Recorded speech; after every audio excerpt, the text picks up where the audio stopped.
इस वीडियो को ध्यान से देखना और आप लोगों को ये बताना है कि कौन कौन सी ऐसी चीज़ हैं जो आप लोग चेंज करने वाले हो, जिनमें सबसे ज़्यादा टाइम वेस्ट आप लोगों ने किया इस साल के अंदर में।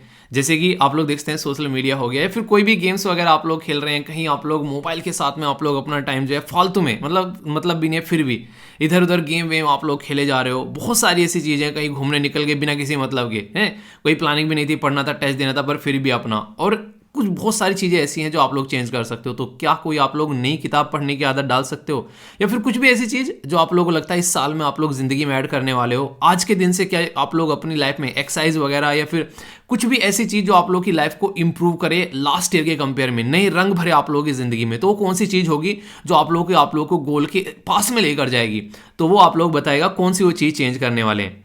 तो ये वीडियो आप लोग फिर से देखिए और बताइए कि कौन सी ऐसी चीज़ है जो आप लोग चेंज करोगे, कौन सी ऐसी चीज़ है जो अपनी ज़िंदगी में आप लोग इंक्लूड करोगे। और देखो यार, जब तक आप लोग एनालिसिस नहीं करोगे ना अपनी ज़िंदगी का, तो यही चीज़ें आप लोग की अब की बार भी रिपीट होती नजर आएगी। और ये किताब इतनी शानदार होनी चाहिए, जब बैठकर पढ़ो ना इसको 2023 के एंड में, तो आप लोगों को लगे वाह क्या शानदार किताब लिखी है। या फिर कोई और भी आप लोग की किताब पढ़े उठाकर, आप लोग की मूवी कोई और देखे उठाकर कि कैसी रही 2023 की आप लोग की मूवी, तो आप लोग बोल सकोगे भाई साहब झंडे गाड़ देते उस मूवी के अंदर में। तो वाली फीलिंग आनी चाहिए। तो मैं आशा करता हूँ कि आप सभी इस साल को बहुत शानदार तरीके से यूटिलाइज करोगे और एक तरीके से बहुत सारी चीज़ें जो आप लोग चाहते हो ज़िंदगी में वो अचीव करोगे, सारी खुशियाँ आप लोगों की ज़िंदगी में आएंगी। तो ये टारगेट लगाकर आप लोगों को चलना है, ठीक है। What's up guys, I hope you are doing well. I am Veer, welcome to study lover family. तो कैसे हो मेरे दोस्तों? मैं आशा करता हूँ शानदार तरीके से आप लोग अपनी लाइफ को एंजॉय कर रहे हो, अपनी सेहत, फैमिली और पढ़ाई का ध्यान काफी अच्छे से रख रहे हो। सबसे पहले तो जय हिंद दोस्तों। No good morning, good afternoon, no good evening, बस जय हिंद। किसी भी टाइम आओ, जय हिंद लिखो और एंजॉय करो। सबसे पहली बात जो इंपॉर्टेंट यहाँ पर यह है, एक कई सारे बच्चे आज के डेट में मेल भेज रहे हैं कि सर कुछ चीज़ें ऐसी हैं जो नहीं सुधर पा रही हैं, मतलब बहुत ज़्यादा ट्राई कर लिया नहीं सुधर पा रही हैं। सबसे बड़ी बात तो यह कि किसी भी चीज़ को एकदम चेंज करने की कोशिश मत करो। मशीन नहीं हो कि बटन दबाया आज थी और बटन दबाया कल खत्म हो गई। चीज़ें आराम आराम से चेंज होती है। सुबह को उठने की आदत नहीं सुधर रही है, आप लोग की आंसर राइटिंग की आदत नहीं आ रही है, आप लोग की एक्सरसाइज करने की आदत नहीं आ रही है, आप लोग की उल्टा सीधा खाना खाने की आदत नहीं जा रही है। ये सारी की सारी चीज़ें जो है ना हर एक इंसान में देखने को मिलती है। पर लेकिन आप लोग क्या करते हो, कोशिश करते हो कि सामने वाले ने ठीक कर ली मैं भी आज ही ठीक कर दूं। ऐसा नहीं होता। थोड़ा थोड़ा सा अपने ऊपर दया भी करो, एक आराम आराम से चीज़ों को कन्वर्ट करने की कोशिश करो। कुछ चीज़ें तो ऐसी होती हैं कि आप लोग देखो, ऐसा नहीं कि एकदम नहीं कर सकते। अगर आज की डेट में बहुत सारे लोग ऐसे आज ही खत्म कर देते हैं, ठीक है, बीड़ी पीना छोड़ा, सिगरेट पीना छोड़ दिया, नहीं माना, फेंक दी तोड़कर, आज के बाद में टच ही नहीं की, ऐसे भी लोग हैं आप लोगों को। पर लेकिन जिसके बस की एकदम छोड़ना नहीं है, वो अपने आप को समझा समझा के आराम आराम से काम कर सकता है, ठीक है। तो इसमें कोशिश करो कि जिससे टाइम बढ़ाना है, पढ़ने का, उठने का टाइम बढ़ाना है, तो आप लोग कोशिश करो कि आधा आधा घंटा, 15-15 मिनट डेली आप लोग बढ़ाने स्टार्ट करो। सोचो कि अगर 15-15 मिनट 4 दिन तक भी आप लोगों ने कर लिया, तो 60 मिनट यानी कि 1 घंटे का आप लोगों ने चेंज कर दिया अपनी जिंदगी में। तो इसीलिए कहते हैं कि अगर समय पर बुरी आदतें नहीं बदल जाए तो वो बुरी आदतें आप लोगों का समय बदल देती हैं। कितने लंबे समय तक ढोगे उन आदतों को, और आदतों का पुतला होता है इंसान। अच्छी आदतें आप लोगों को बनाती हैं और बुरी आदतें आप लोगों को बिगाड़ती हैं। तो आप लोग डिसाइड करो किस तरीके की आदत में आप लोगों को रहना है। तो देखो आज की डेट में आप लोग खुद देखो, अभी जैसे कि आज की डेट में कई सारे बच्चे ऐसे हैं जिनको ये लग रहा है कि दबाकर और अच्छे से पढ़ाई की जाए, कुछ ऐसे हैं जिनको ये लग रहा है कि यार नहीं इतनी ज़्यादा पढ़ाई क्यों हो रही है। तो दोनों तरीके कैटेगरी के आप लोगों को लोग देखने को मिलेंगे, ठीक है। तो इसलिए मैं कहता हूं कि जैसे अभी एक बच्चे ने कल मेल किया, कह रहा है कि सर मार डालोगे पढ़ा पढ़ा के, 1.5 घंटे की क्लास मॉर्निंग में ये होती है, 4 घंटे की क्लास ऐप पर होती है, तो सर इस तरीके से कैसे काम चलेगा, मतलब पूरे दिन इसी में रहते हैं। आप लोग खुद सोचो, 4 महीने आप लोगों के पास से मिले हैं प्रिपरेशन के लिए, आप लोगों को क्या लगता है 4 महीने के अंदर में और किस तरीके से आप लोग चीज़ों को कवर कर सकते हो? आप लोग खुद बताओ। यहाँ पर जब तक ढंग से चीज़ों को लेकर नहीं चलोगे तब तक चीज़ें कंप्लीट नहीं होगी। अपने कंफर्ट जोन से बाहर निकल कर देखो। और एग्जाम के पास में तो यार इंसान वैसे भी 10-10, 12-12 घंटे पढ़ने की आदत रखता है, पूरी जिंदगी थोड़ी ना पढ़ने के लिए कोई बोल रहा है। तो सबसे बड़ी बात यहाँ पर यह है कि चीज़ों को समझो, ठीक है। अगर इंसान पढ़ा रहा है समझ में नहीं आ रहा है तो आप लोगों को बोलना चाहिए कि हाँ सर समझ में नहीं आ रहा है। पर लेकिन ये चीज़ें तो देखो आप लोगों को मैनेज करनी पड़ेगी, क्योंकि सिलेबस जितना है वो कवर कराना गारंटी है, तो उसको कवर कराया जाएगा। तो इस तरीके से आप लोग समझिए। एक बच्चा कह रहा है सर सी सेट के लिए देख लो क्या। देखिए मैंने ऐसे मना नहीं किया सी सेट के लिए, पर लेकिन आप लोग पर्टिकुलर सी सेट के लिए नहीं है। मैथ अच्छा पढ़ा रहे हैं, इंग्लिश के टीचर बड़े शानदार आने वाले हैं, आप लोगों का मजा आ जाएगा। जिनको इंग्लिश को लेकर प्रॉब्लम थी, देखो थोड़ा सा टाइम लगता है कई बार, पर लेकिन जब चीज़ें इंसान करता है ना स्टार्ट, तो फिर मज़ा भी आता है, ठीक है। तो बहुत ही तसल्ली में आप लोगों को पढ़ाएंगे, जल्दी स्टार्ट होगी, मतलब देखो शायद मतलब 1 अप्रैल से या फिर जल्दी या उससे पहले भी, तो आप लोगों को चीज़ें देखने को मिलेंगी।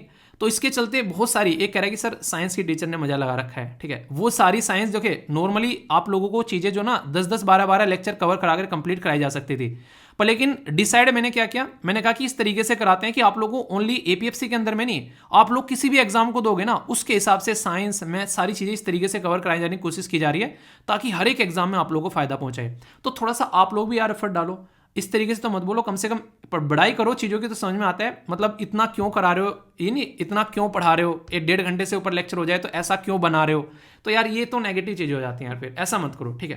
तो ये चीज़ें आप लोगों के सामने हैं, दोनों जगह से आप लोग चीज़ें देख सकते हो, यहाँ से भी और यहाँ से भी, आप लोगों को लिंक वीडियो के नीचे मिल जाएगा, और इस लेक्चर की पीडीएफ भी आप लोगों को यहाँ पर भी मिल जाती है और वहाँ पर भी, ठीक है।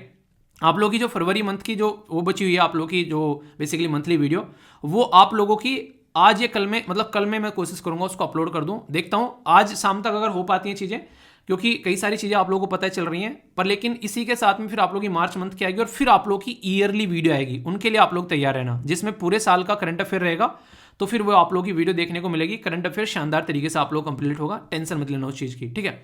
पीडीएफ भी सबकी मिल जाती है आप लोगों को, तो उनको जाकर आप लोग डाउनलोड कर लेना। और यहाँ पर एक क्विज सीरीज स्टार्ट की जा रही है जो कि सबके लिए है, तो जल्दी आप लोगों को वो भी, मतलब हो सकता है मंडे से या फिर 1 अप्रैल से या फिर मंडे से आप लोगों को देखने को मिले, तो वो आप लोग सब प्रैक्टिस कर सकते हैं, तो अच्छे से आप लोगों की यहाँ पर प्रैक्टिस होगी डेली, तो उससे भी आप लोगों को बहुत फायदा देखने को मिलेगा, ठीक है।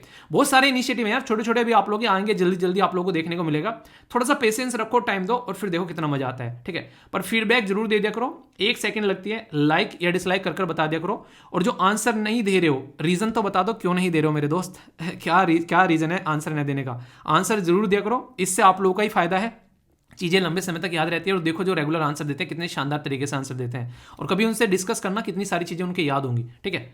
इंपॉर्टेंट पर्सनैलिटी है, देखता हूं कौन पहचान पाता है, पहचानो, देखता हूं कौन इनको आइडेंटिफाई कर पाता है, ठीक है। इसके बाद में देखते हैं, फिर पता करेंगे कि कौन कौन पहचान पाया, पहचानो कौन। आर्टिकल बहुत शानदार, सुनकर मजा आएगा, दिल खुश हो जाएगा, एक एक आर्टिकल अच्छे से डिस्कस करते हुए आगे बढ़ेंगे। कोई डाउट हो तो पूछ लिया करो, बाकी अच्छे से एंजॉय करो, ठीक है। दोस्तों यहाँ पर तो एक छोटी सी न्यूज़ दे रखी है कि अभी recently 4th defence cooperation dialogue देखने को मिला इंडिया और मालदीव के बीच में, जो कि माले के अंदर में यहाँ पर हुआ, पर लेकिन इससे भी अच्छे से मैं आप लोगों से डिस्कस करूँगा। अभी रिसेंटली एक और आर्टिकल था, उसको कंबाइन कर हम लोग डिस्कस करेंगे इंडिया और मालदीव के कंप्लेन रिलेशन के बारे में, जिससे आप लोग सारी बातें एक एक कर जो है वो ढंग से समझ पाओगे, कोई भी डाउट जो है वो अपने आपके माइंड में उससे रिलेटेड फिर नहीं रहेगा। तो इस तरीके से पूरा टॉपिक कवर होगा। इंटरनेशनल रिलेशन में अक्सर टॉपिक पूछे जाते हैं, प्रीलिम्स के अंदर भी आप लोगों ने देखा होगा, वियतनाम से क्वेश्चन बनता है प्रीलिम्स के अंदर, ठीक है। तो ढंग से कवर करूंगा एक एक पॉइंट को, और उसमें प्रैक्टिस करेंगे क्वेश्चन की, तो अच्छे से आर्टिकल को आप लोगों को देखना है। डेथ पेनल्टी के बारे में आप लोगों से मैंने आर्टिकल डिस्कस किया था पहले भी। यहाँ पर एक आर्टिकल अभी रिसेंटली खुद सुप्रीम कोर्ट ने पूछा है यहाँ पर सेंट्रल गवर्नमेंट से कि डेथ पेनल्टी को किस तरीके से लेकर चलना चाहिए, यानी कि अगर हैंग कर किसी को डेथ पेनल्टी देनी है तो क्या उसका कोई ऑल्टरनेटिव होना चाहिए। तो उसके रिलेटेड यहाँ पर कई सारी चीज़ें आप लोगों को देखने को मिल रही है। तो डेथ पेनल्टी के बारे में आप लोगों के लिए काफ़ी इंपॉर्टेंट आर्टिकल होगा, डिटेल में तसल्ली में आप लोगों से डिस्कस करूंगा ताकि आप लोगों के माइंड में चीज़ें क्लियर हो जाएं, ठीक है। तो देखिए इस तरीके से अगर रेगुलर आप लोग लेक्चर देखते हैं तो कई सारी चीज़ आप लोग की रिवाइज भी हो जाती हैं, ठीक है, क्योंकि न्यूज़ जो है वो टाइम टू टाइम न्यूज़ में आती रहती है, तो इसलिए आप लोगों के बहुत सारे पॉइंट क्लियर होते चले जाते हैं कई बार जब रेगुलर आप लोग चीज़ों को सुनते हो। और उससे पहले आप लोगों से डिस्कस करता हूं मैं यहाँ पर इंपॉर्टेंट डे। जो इंपॉर्टेंट डे है यहाँ पर ये बात कर रहा है ट्यूबरक्लोसिस के बारे में, जिसको टीबी बोलते हैं। टीबी यानी कि देखने वाला टीबी नहीं, ट्यूबरक्लोसिस। 24 मार्च जो है यहाँ पर इस डे के रूप में सेलिब्रेट किया जाता है और बोला गया yes we can end TB. तो यानी कि हम लोग टीबी को हम लोग खत्म कर सकते हैं, अब एलसीडी लेकर आ सकते हैं हम लोग, ठीक है। यानी कि ऐसी बीमारी है इसको खत्म किया जा सकता है, हमारे पास में संसाधन है, पहले हम लोग नहीं खत्म कर सकते थे, वो अलग बात है। एफर्ट लगाना है और हम लोगों ने तो टारगेट भी रखा है, दुनिया का टारगेट है यहाँ पर 30 और हमारा है 25, यानी कि 5 साल पहले। तो देखते हैं कितना अचीव कर पाते हैं ट्यूबरक्लोसिस को खत्म करने के लिए। तो थीम आप लोग जरूर याद रखिएगा।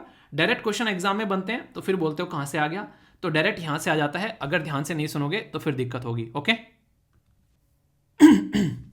दोस्तों जब एग्जामिनर अपना मजे लेने पर आता है तो कुछ ऐसे क्वेश्चन आप लोगों के लिए बना सकता है कि आप लोग सोचते सोचते हैरान हो जाओगे, यार ऐसा क्या है।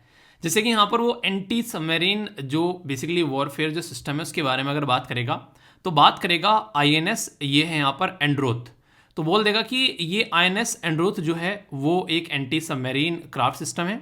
दूसरे स्टेटमेंट में बोल देगा कि ये एक आइलैंड का नाम है इंडिया के अंदर में। तीसरे स्टेटमेंट में बोल देगा कि बोथ है 1 और 2, और चौथे में बोल देगा नन ऑफ द अबव। आप लोग बोलोगे यार दो का नाम कैसे हो सकता है, तो यहाँ पर अभी हमारे देश के अंदर में एंटी सबमरीन क्राफ्ट ये आईएनएस जो एंड्रूथ है उसको लॉन्च किया गया बेसिकली वेस्ट बंगाल के अंदर में। और इम्पोर्टेंट क्या है, ये एक आइलैंड का नाम भी है हमारे देश के अंदर में। लोकेशन कहाँ है आइलैंड की, आप लोगों के सामने यहाँ पर ये लक्षद्वीप का जो आइलैंड आप लोगों को यहाँ पर देखने को मिलेगा, ये एग्जैक्ट इसकी लोकेशन है। तो यहाँ से कितना प्यारा क्वेश्चन आप लोगों के लिए बन सकता है, तो आप लोग ये अंदाजा लगा सकते हैं जब आप लोगों से क्वेश्चन पूछने पर एग्जामिनर आएगा तो इसको किस तरीके से क्वेश्चन को बनाया जा सकता है। अभी हम लोग बात कर रहे हैं एंटी सबमरीन। एंटी सबमरीन मतलब क्या होता है, जो पनडुब्बी होती हैं उसको मार गिराने वाला। आप लोगों ने एक चीज़ सुनी होगी कि पहले तो वायरस बनाए जाते हैं और फिर वायरस को रोकने का हथियार बनाया जाता है कि कैसे इस वायरस को रोका जा सके, क्योंकि कोई मारने वाला है तो कोई बचाने वाला है। तो एंटी सबमरीन यानी कि पहले तो सबमरीन बनाई जाती है, पनडुब्बियां बनाई जाती हैं अपने देश को बचाने के लिए, मतलब अपने देश को बचाने के लिए, ताकि जो कोई अगर ऐसी हरकतें करे तो उसके ऊपर अटैक किया जा सके। पर यहाँ पर अपनी जो पनडुब्बी हैं, चलो वो तो हमारी हो गई हम की रक्षा करने के लिए, पर किसी और की पनडुब्बी अगर हमारे ऊपर अटैक कर रही है तो हम लोग क्या करेंगे, तो फिर यहाँ पर एंटी सबमरीन क्राफ्ट बनाया जाता है। तो वही काम करेगा आईएनएस अनिरुद्ध। तो जो आईएनएस अनिरुद्ध है यहाँ पर, ये एक आइलैंड का नाम भी है। जैसा मैंने बताया, ये जो लक्षद्वीप है उसमें एक आर्किपेलिगो क्या होता है, बहुत सारे आइलैंड्स जो होते हैं उनका एक समूह होता है। तो उसी में से एक आइलैंड है अनिरुद्ध जो लक्षद्वीप के साइड में पड़ेगा, यानी कि हमारा जो मैप है उसके आप लोगों यहाँ पर ये जो आप लोगों यहाँ पर बेसिकली इस साइड में देखने को मिलेगा, यानी कि आप लोगों को जो अरेबियन सी वाली साइड में इधर हो गया बे ऑफ बंगाल। तो वहाँ पर एक आइलैंड है जिसके नाम पर इसका नाम रखा गया है। और यह जो नेम है, ये जो आइलैंड है, ये लार्जेस्ट एंड लोगेस्ट आइलैंड है यहाँ पर अंडमान निकोबार वाले लक्षद्वीप वाले एरिया में, ठीक है। तो उसके नाम पर इसका नाम रखा गया है एंटी सबमरीन वॉरफेयर सैलो, इसको बेसिकली ASW, और बेसिकली यहाँ पर अगर सैलो वाटर ये क्राफ्ट यानी कि SWCB आप लोग इसको बोलते हैं। यानी कि आप लोगों के नाम भी इस तरीके से कई बार पूछे जा सकते हैं। ये इसके अंदर में आप लोगों को जैसे कि यहाँ पर जो लाइट वेट टोरपीडो भी अपने साथ में ले सकता है जब सबमरीन को मारने की बात आएगी। तो लाइट वेट टोरपीडो क्या है, एक इस तरह का सिस्टम है जिसको ले जाकर अपने ऊपर जो सबमरीन को उड़ाया जा सकता है। अगर कोई सबमरीन जो है वो हमारे पता चला बड़े बड़े जहाज उनको नुकसान पहुंचाने की कोशिश कर रही है, ठीक है। इसी के साथ में ये एंटी सबमरीन वॉरफेयर जो रॉकेट है वो यूज कर सकते हैं, माइंस इसके अंदर ले जाई जा सकती है। यानी कि काफी एक स्टैंडर्डाइज सिस्टम में हमारे देश को एक अच्छा सिस्टम मिल चुका है, जो कि गार्डन रीच बिल्डिंग एक इंजीनियर्स जो GRSE करके कंपनी है कोलकाता, उसके द्वारा बनाया गया है। मतलब क्या है, मतलब ये कि भाई साहब अपने हाथों से स्वयं अपने लिए बनाया गया खाना, तो खाने में मज़ा तो आएगा ही। तो जब हम लोग कोई प्रोडक्ट बना रहे हैं और वो अपने आप बना रहे हैं, तो अपने लिए बना रहे हैं, तो इंसान सबसे बेस्ट बनाता है। आप लोगों ने एक कहानी सुनी होगी, उसमें ये बोलते हैं कि एक इंसान था, वो बहुत ही शानदार आर्किटेक्ट था, वो बहुत ही शानदार घर बनाया करता था। तो उस इंसान को जब रिटायरमेंट लेना था, काफ़ी लंबे समय से कंपनी उसको पोस्टपोन की जा रही थी कि यार अब की नहीं अगले साल रिटायरमेंट देंगे। वो बोला कि सर रिटायरमेंट दे दो, बहुत ज़्यादा ज़रूरी है, घर पे शादी वादी भी है, बहुत सारी चीज़ें हैं। तो कंपनी ने बोला ठीक है चलो एक आखिरी घर और बना दो। तो उन्होंने एक आखिरी घर बनाया, तो उसने अपना घर कंप्लीट किया और उसने वो घर जो है कंपनी को दे दिया कि ठीक है अब आप लोग इसको रखो। कंपनी ने बोला कि ये घर हमने तुम्हारे लिए बनाने के लिए दिया था, कि ये आखिरी घर है, तुम इसको अपने पास रखो। वो अपना माथा पकड़ के बैठ गया, क्योंकि उसने तो जल्दबाजी में कि ठीक है यार आखिरी प्रोजेक्ट है, फटाफट कंप्लीट करता हूँ और फिर जो है निकलता हूँ यहाँ से। अगर उसको पता होता कि ये घर अपने लिए बनाना है तो कितना शानदार घर बनाता, और मुझे लगता है कि आज तक का उसका सबसे शानदार घर होता है कि नहीं। तो जब अपने लिए सामान बनाता है ना इंसान, तो बेस्ट बनाता है। आप लोग खाना बनाते हो तो आप लोग बेस्ट बनाते हो, तो वही चीज़ें हैं यहाँ पर। आईएनएस अनिरुद्ध जो है इसमें 3 डीजल ड्राइवन वाटर जेट आप लोगों को देखने को मिलेंगे, जिससे इसकी स्पीड जो है लगभग 25 नॉट तक पहुंच सकती है, ठीक है। इसी के साथ में एंटी सबमरीन वॉरफेयर में कोस्टल एरिया में वाटर को प्रोटेक्ट करने में, सर्विलांस करने में कई तरीके से इसका इस्तेमाल किया जा सकता है। तो हमारे बहुत ही काम का ये प्रोडक्ट आप लोगों को देखने को मिलेगा, और अपने ही द्वारा बनाया गया प्रोडक्ट, किसी के ऊपर डिपेंडेंट भी नहीं है। तो डिफेंस के फील्ड में हम लोग अगर सिक्योरिटी की बात आप लोग करते हैं तो सेल्फ डिपेंडेंट भी होते हुए नजर आ रहे हैं। जो अक्सर रसिया, फ्रांस, USA से हम लोग चीज़ें खरीदा करते थे, अब वो भी कहीं ना कहीं हमारी जो कमी है वो दूर होती जा रही है। तो मेक इन इंडिया और मेड इन इंडिया प्रोडक्ट आप लोगों को इन ये सारे देखने को मिलेंगे, तो ये बड़ी बात है। तो है नहीं कि एक तरीके से फील करने वाली बात अंदर से है, तो गर्व करो कि आप इंडिया में हो, ठीक है। और फीडबैक दे दिया करो, जैसा भी आप लोगों को आर्टिकल लगता है, अच्छा या बुरा कोई डाउट हो तो उसको पूछ लिया करो, माइंड में क्लैरिटी लेकर आप लोगों को आगे बढ़ना है। तो ये जो क्वेश्चन है ये 2 तरीके से आप लोग देख सकते हो, प्रीलिम्स के अंदर पूछा जा सकता है। डायरेक्ट आप लोगों से यहाँ पर एक इंपॉर्टेंट लोकेशन भी पूछी जा सकती है कि कहाँ पर लोकेटेड है, मैप बेस्ड क्वेश्चन भी बन सकता है, डिफेंस से रिलेटेड क्वेश्चन भी बन सकता है। हर तरीके से आप लोगों से प्रीलिम्स बेस एक क्वेश्चन भी अच्छा से यहाँ से निकाला जा सकता है। कि किस किस के द्वारा बनाया गया, कैसे बनाया गया, क्या इसकी कैपेबिलिटी है, स्पीड कितनी है, तो आप लोगों से प्रीलिम्स बेस्ड क्वेश्चन भी यहाँ से निकल जाएगा आराम से। ओके दोस्तों, अच्छा पड़ोसी वो जो बुरे में हमेशा साथ दे। आप लोगों ने हमेशा देखा होगा कि इस बात पर इंडिया जो है, यानी कि हमारा प्यारा भारत जो है, वो हमेशा खरा उतरता है। चाहे आप लोग बात कर लीजिए श्रीलंका के बारे में, श्रीलंका की खस्ता हालत थी, इंडिया ने हमेशा दिल खोलकर साथ दिया है। अभी चाहे हम लोग बात कर लें मालदीव के साथ में, हम लोग हर टाइम कंधे से कंधा मिलाकर खड़े रहते हैं। बात आती है बांग्लादेश की, तो हम हमेशा बांग्लादेश को सपोर्ट करते हैं। इवन कई बार नेपाल जो है वो चाइना की गोद में जाकर बैठ जाता है, पर लेकिन फिर भी हम लोग नेपाल को हमेशा सपोर्ट करते हैं। भूटान हमारा लंगोटिया यार है, और म्यांमार के अंदर में इतनी बुरी कंडीशन है, फिर भी हम लोगों ने उसके बारे में बुरे शब्द नहीं बोले। अरे यार, हम तो दिल के इतने अच्छे हैं, चाइना के अंदर ऐसी ऐसी हरकतें होती है, हम उसके ऊपर भी कोई शब्द नहीं उठाते हैं। पाकिस्तान के खिलाफ मजबूरी में इसलिए बोल देते हैं क्योंकि वो जो है सुधरने का नाम नहीं लेता है, वरना हमारे जैसा पड़ोसी शायद ही किसी को मिलेगा। अच्छा, एक क्वेश्चन मैं यहां पर पूछूंगा, जितने सारे पड़ोसी हैं इनमें से आप लोगों का सबसे फेवरेट पड़ोसी कौन सा है? अगर पूछा जाए कि आप लोग कौन सा सबसे अच्छा पड़ोसी है जो कि आप लोगों को लगता है यार दिल से ये सबसे अच्छा पड़ोसी है हमारा, ठीक है मतलब तुम्हारे जो घर के पास में जो पड़ोसी है उसके बारे में बात नहीं कर रहा हूं मैं, ठीक है, देश के पड़ोसियों के बारे में बात कर रहा हूं। घर वाला पड़ोसी अक्सर लोगों को भाता नहीं है, ठीक है, बाकी आप लोग सब जानते हैं। तो काफी शानदार आर्टिकल रहेगा यार ये, और ये आर्टिकल जो है इंडियन एक्सप्रेस के अंदर भी कवर किया गया और हिंदू के अंदर भी कवर किया गया।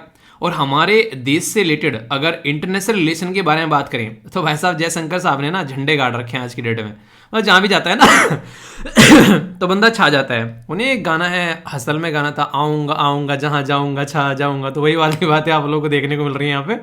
मतलब क्या बेहतरीन मतलब बोलते हैं ना, ऐसा दिल जीत लेते हैं, ऐसे होने चाहिए स्पीकर, ठीक है।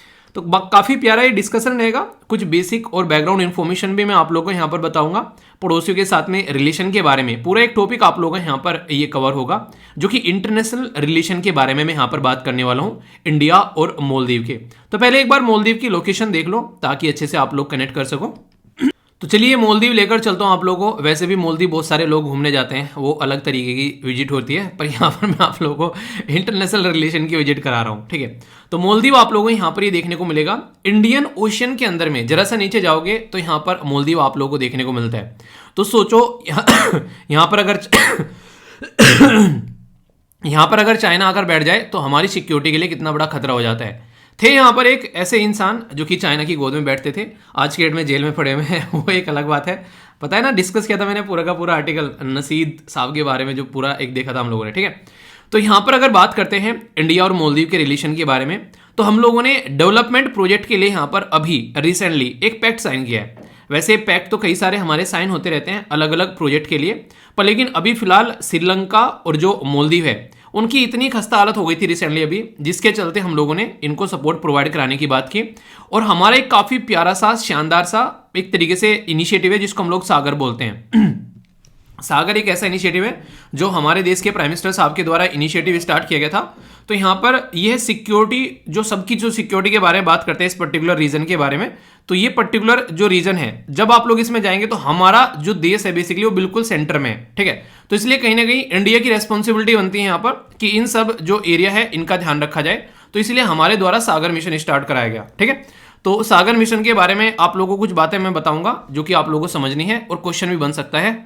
अगर आप लोग यहाँ पर इस मैप को देख पा रहे हैं तो यहाँ पर नीचे अगर आप लोग देखेंगे तो आप लोगों को इंडियन ओशन नजर आएगा। यहाँ से अगर ये पूरा का पूरा जो पोर्शन है ये इंडियन ओशन का है, तो ये कैसे घूम गया, ये देखो, ये पूरा का पूरा जो नीचे आएगा, ठीक है। तो ये इंडियन हमारी पृथ्वी नीचे चली गई यार ऊपर आ जा, अभी देखो आई तो ये पूरा है, ठीक है। तो यहाँ पर जो ये पूरा पोर्शन आप लोगों को यहाँ पर दिख रहा है नीचे, तो ये इंडियन ओशन वाला रीजन है। तो इसमें हम लोगों ने सागर मिशन स्टार्ट किया था 2015 में, जिसको बोलते हैं security and growth for all in this region. तो एक तरीके से सबको सबका साथ सबका विकास जो हमारा नारा है और उसमें सबका विश्वास, ये स्टार्ट किया गया था इंटरनेशनल मिशन के तौर पर भी। तो इसमें मालदीव जो है वो काफी इंपॉर्टेंट रोल प्ले करता है, ऐसा आप लोग बोल सकते हैं यहाँ पर। देखिए कोई भी देश ना अपने देश में अगर उसको सही चीजें चलानी है तो उसको एक अच्छा बजट अपना रखना पड़ेगा।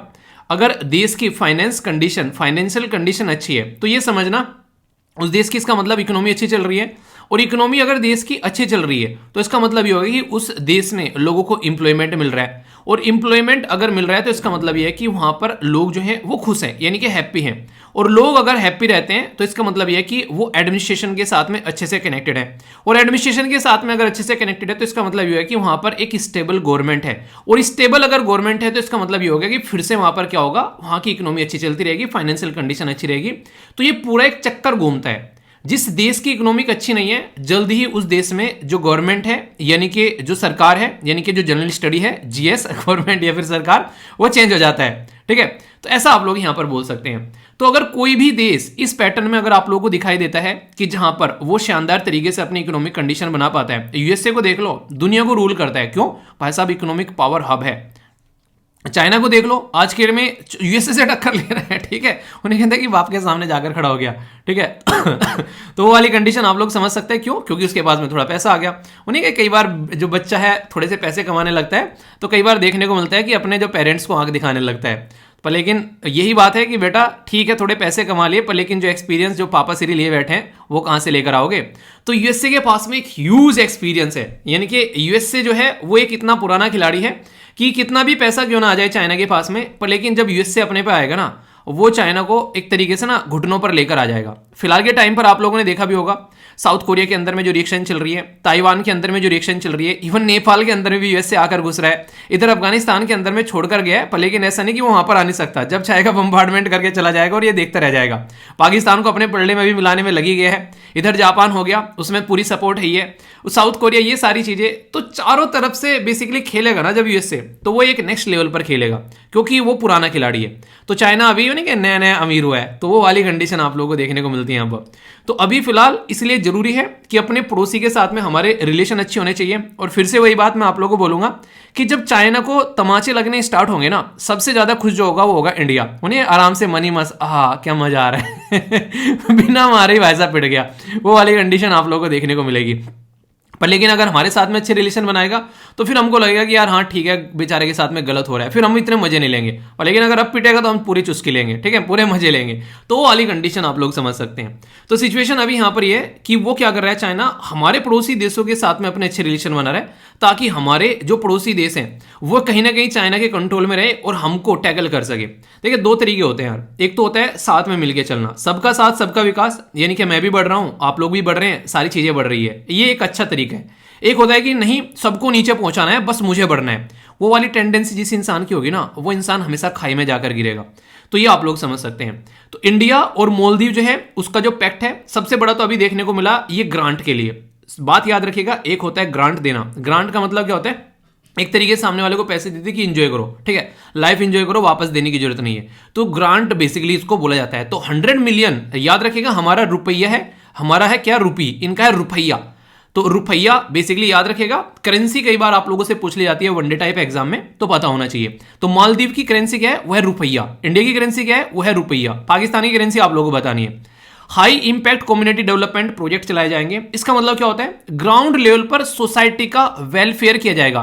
एजुकेशन से रिलेटेड चीजें चला दी, हेल्थ से रिलेटेड चीजें चला दी। तो एक तरीका सोशियो इकोनॉमिक, ये जो शब्द है ना जिसको आप लोग बोलते हैं सोशियो इकोनॉमिक डेवलपमेंट, इसका मतलब क्या होता है कि सोसाइटी को इकोनॉमी के साथ में डेवलप कर हम लोग चल रहे हैं। तो सबसे बड़ा फायदा इसका क्या होता है, सबसे बड़ा फायदा यहां पर ये देखने को मिलता है जब सोसाइटी और इकोनॉमी साथ साथ में चल रहे हैं, तो कहीं ना कहीं आप लोग ये बोल सकते हैं कि सब खुश है वहां पर, यानी कि सोसाइटी भी खुश है, इकोनॉमी भी खुश है, तो सारी चीजें अच्छी चल रही हैं। तो इसलिए सोशियो इकोनॉमिक डेवलपमेंट जो है वो एक ग्राउंड लेवल का डेवलपमेंट माना जाता है, एक ऐसा डेवलपमेंट जिसको देखकर सब खुश रहते हैं, ठीक है। तो ऐसा आप लोग यहां पर समझ सकते हैं। तो इसके बारे में याद रखिएगा, सोशियो इकोनॉमिक डेवलपमेंट के बारे में, जिसको सामाजिक और आर्थिक विकास भी आप लोग बोलते हैं हिंदी में, ठीक है। स्पोर्ट कॉम्प्लेक्स यहां पर बनाया जा रहा है, यानी कि खेलेगा मालदीव तभी तो बढ़ेगा मालदीव, तो इसको भी हम लोग सपोर्ट कर रहे हैं। तो स्पोर्ट्स से रिलेटेड हम लोग यहां पर एक पर्टिकुलर एरिया है जिसका नाम है यहां पर, ये है गडगू, ठीक है, तो गदगू बेसिकली। तो खेल परिसर यहां पर एक सपोर्ट किया जा रहा है, कोलैबोरेशन इंडिया और मालदीव की हेल्प से। ये सारे छोटे छोटे क्वेश्चन प्रीलिम्स में आप लोग ये बन सकते हैं यहाँ पर कि कहां पर हम लोगों ने अभी ये सारी चीजें इंप्लीमेंट की है। तो डायरेक्ट क्वेश्चन आप लोगों से पूछा जा सकता है, ठीक है। ये मैंने क्या बताया, ये मैंने बताया प्रेजेंट टाइम पर इंडिया और मालदीव के रिलेशन के बारे में कुछ कुछ बातें। वैसे कई सारे यहां पर आइलैंड भी हैं, अगर छोटे छोटे आइलैंड देखोगे तो इंडिया ने उन आइलैंड में कनेक्टिविटी एक तरीके से बनाने और उनको डेवलप करने में भी काफी बड़ा रोल प्ले किया गया है। तो ये भी आप लोग याद रख सकते हैं। बाकी तो और भी मैं बताऊंगा। ये सोशियो इकोनॉमिक डेवलपमेंट के बारे में बात कर ली। मैं आप लोगों से आगे डिफेंस के बारे में भी यहां पर थोड़ी बात करूंगा। इंडिया और मालदीव के बीच में बड़ी ही प्यारी एक्सरसाइज है यहां पर, जिसको एक्वेरियन बोलते हैं। ठीक है, तो एक्वेरियन जो एक्सरसाइज है ये एक तरीके एक मित्रता वाली एक्सरसाइज आप लोग बोल सकते हैं। इसका मतलब भी वही है, दोस्त। ठीक है, तो मालदीव के साथ में दोस्ती मिलाने वाली हमारी एक्सरसाइज होगी। तो सोशियो इकोनॉमी के बारे में आप लोगों को बता दिया। डिफेंस के बारे में भी अगर कुछ लिखने के लिए आए तो कुछ पॉइंट्स आप लोग यहां से लिख सकते हैं कि इंडिया और बेसिकली मालदीव के बीच में एक मिलिट्री एक्सरसाइज आप लोगों को यहां पर देखने को मिलती है, ताकि यहां पर अगर कल को कोई भी प्रॉब्लम होती है। देखिए, मिलिट्री एक्सरसाइज में आप लोग एक बात ध्यान रखिएगा, इसका मतलब ये नहीं होता है कि मिलिट्री एक्सरसाइज में बस आप लोग लड़ाई करोगे। कई बार डिजास्टर मैनेजमेंट के लिए भी यहां पर जो है ये चीजें अच्छी रहती हैं। यानी कि कल को यहां पर कोई इस एरिया में मान लीजिए कई साइक्लोन आ गया, ठीक है, या कोई और भी दिक्कत पड़ गई, यहां पर एक तरीके से कोई महामारी आ गई, तो उस टाइम पर भी यहां पर कई बार आप लोगों ने देखा होगा हमारी आर्मी, एयरफोर्स या फिर जो नेवी है वो यहां पर काफी बड़ा रोल प्ले करती हुई नजर आती है। तो ये हमारी जो सिक्योरिटी फोर्सेज है ना, ये ऐसा नहीं कि हम लोग को सिक्योर करती हैं ओनली फॉर द कि कोई अटैक हो गया, ये हमको महामारी, बीमारी या कोई एक प्राकृतिक आपदा आ गई, कहीं भूकंप आ गया, उसमें भी हम लोग को सपोर्ट कराती हैं। तो डिजास्टर मैनेजमेंट में भी काफी बड़ा रोल प्ले करते हुए नजर आते हैं। तो इसलिए हम लोग यहां पर ये सिस्टम लेकर चलते हैं। तो कहीं ना कहीं आप लोग बोल सकते हैं कि इंडिया और मालदीव जो है वो एक दूसरे के साथ में काफी अच्छे रिलेशन बना रहे हैं पहले से। आज की बात नहीं है, पुराने टाइम से आप लोग यहां पर अच्छे रिलेशन देखने को मिलेंगे, जिसके बेस पर चीजें अच्छी चलती हुई नजर आती है। क्योंकि इंडियन ओशन के अंदर में है यार, इंडियन ओशन के अंदर में आप लोग समझ सकते हैं हम लोग लैंग्वेज के बेस पर, अपनी कल्चर के बेस पर रिलीजियस और कमर्शियल लिंक आप लोग यहां पर देखने को मिलेंगे। और सबसे बड़ी बात यह है जो आप लोगों से पूछी जा सकती है कि इंडिया जो है वो one of the first country था जिसने मालदीव को एक तरीके से रिकॉग्नाइज किया था। मालदीव से हमारा देश आजाद हो गया 1947 में। ठीक है, आप लोगों को पता है जो ये श्रीलंका कब आजाद हुआ था, 1948 में। ठीक है, चाइना कब आजाद हुआ था, 1949 में। ठीक है, और मालदीव कब आजाद हुआ था, मालदीव आजाद हुआ था 1965 में। ठीक है, 1965 में। तो हमारे द्वारा तुरंत रिकॉग्नाइज कर दिया कि भाई साहब ये आजाद देश है। क्यों? क्योंकि हम लोग गुलामी झेल कर आ चुके थे। अगर कोई आजाद हो रहा था तो हमको दिल से खुशी मिलती थी कि हाँ यार ये देश भी आजाद हो रहा है, तो हम लोग अंदर से खुश होते थे। ठीक है, इसी के साथ में यहां पर अगर आप लोग बात करेंगे हिस्टोरिकल टाइम में ये आगे चीजें कि हाँ हम लोगों ने इसको रिकॉग्नाइज कर लिया। नेक्स्ट यहां पर पॉलिटिकल रिलेशन के बारे में जब आप लोग बात करते हैं तो मालदीव हम लोग को हर जगह सपोर्ट कर सकता है। South Asia association regional cooperation में भी मालदीव है, यूनाइटेड नेशन के अंदर भी मालदीव है, नेम जिसको नॉन अलाइंग मूवमेंट बोलते हैं वहां मालदीव है, कॉमनवेल्थ नेशन के अंदर मालदीव आप लोगों को नजर आएगा बेसिकली। ठीक है, सार्क के अंदर मैंने आप लोगों को बता दिया। तो मालदीव जो है वो एक हमारा सपोर्टिंग पार्टनर भी आप लोगों को यहां पर देखने को मिलेगा। अगर हम लोग इंटरनेशनल लेवल पर किसी भी पर्टिकुलर जो एक ग्रुप में अगर हम लोग हैं तो वहां पर मालदीव हम लोग को सपोर्ट करता हुआ नजर आएगा। ठीक है, और स्ट्रेटेजिक इंपोर्टेंट काफी इंपोर्टेंट है जो मैं बताना जा रहा हूं, इसके ऊपर तो थोड़ा स्टार लगा लेना। और क्वेश्चन ये वनडे टाइप में एग्जाम में पूछा जा चुका है ऑलवेज आप लोगों से कि toll get in Indian ocean कहां है। जैसे नहीं आप लोग जाते हैं कहीं पर टोल गेट लगा होता है, वहां पर आप लोग टोल पे करते हैं, उसके बाद में जाते हैं, यानी कि चेक पॉइंट आप लोग बोल सकते हैं। तो मालदीव को इंडियन ओशन का चेक पॉइंट बोला जाता है। ये काफी इंटरेस्टिंग क्वेश्चन है और ये वनडे टाइप में कई बार पूछा जाता है और स्टेटमेंट देकर भी आप लोगों से पूछा जा सकता है अगर इंडिया और मालदीव के रिलेशन के बारे में बात करें। ठीक है, टोटल अगर मैं आप लोगों से बात करूं, जैसे मैंने बताया कि मालदीव जो है वो छोटे छोटे ग्रह से मिलकर यहां पर बना हुआ है। ठीक है, जो छोटे छोटे जो द्वीप हैं बेसिकली, ठीक है, आइलैंड जिनको आप लोग बोल सकते हैं। तो ये देखिए आप लोग दुनिया भर के छोटे छोटे आइलैंड आप लोगों को यहां पर देखने को मिलेंगे। तो ये जो छोटे छोटे आइलैंड है इनकी संख्या पता है कितनी है? ये आप लोग को इनको बेसिकली, जैसे सबसे पहले तो एक शब्द मैं आप लोग को बताता हूं, ये थोड़ा सा आप लोग याद रखिएगा, इसके ऊपर कई बार आप लोगों से क्वेश्चन भी पूछा जाता है। ठीक है, ये एक तरीके से द्वीप समूह बोलते हैं इसको हिंदी में, और इंग्लिश में इसको बोलते हैं बेसिकली आर्केपेलिगो। आर्केपेलिगो मतलब बहुत सारे जब छोटे छोटे से, जब आप लोगों के सामने जो एक आइलैंड होते हैं उनका जो ग्रुप होता है उसको बोल देते हैं। तो 1200 के करीब आप लोगों को यहां पर ये देखने को मिलेंगे छोटे छोटे आइलैंड। एक छोटा सा क्वेश्चन मेरे मन में आ रहा है, मैं आप लोगों से पूछूंगा, आप लोगों को बताना है अंडमान और निकोबार में टोटल कितने छोटे छोटे आइलैंड हैं। ये क्वेश्चन आप लोगों को बताना है, और कितने आइलैंड में यहां पर लोग रहते हैं ये भी बताना है। दोनों डिफरेंट है क्वेश्चन अपने आप में। ठीक है, और ये छोटे छोटे क्वेश्चन स्टेटमेंट देकर आप लोगों से बन जाते हैं। तो ये इसके बारे में है। इसी के साथ में यहां पर अगर बात करें, जैसे कि अगर बात करें यहां पर मालदीव के साथ में हम लोग अभी अच्छे लेवल पर रिलेशन बना पाते हैं, तो इंडियन ओशन में हमारी अच्छी प्रेजेंस रहेगी सप्लाई के पॉइंट ऑफ से भी देखा जाए तो मालदीव काफी एक अच्छा देश यहां पर है हमारा सपोर्ट प्रोवाइड कराने के लिए। यूपीएससी ने रिसेंटली अभी आप लोगों से प्रीलिम्स के अंदर में एक जो कंट्री है जिसका नाम है वियतनाम, उससे क्वेश्चन पूछ लिया था, क्योंकि वियतनाम काफी ज्यादा न्यूज में था।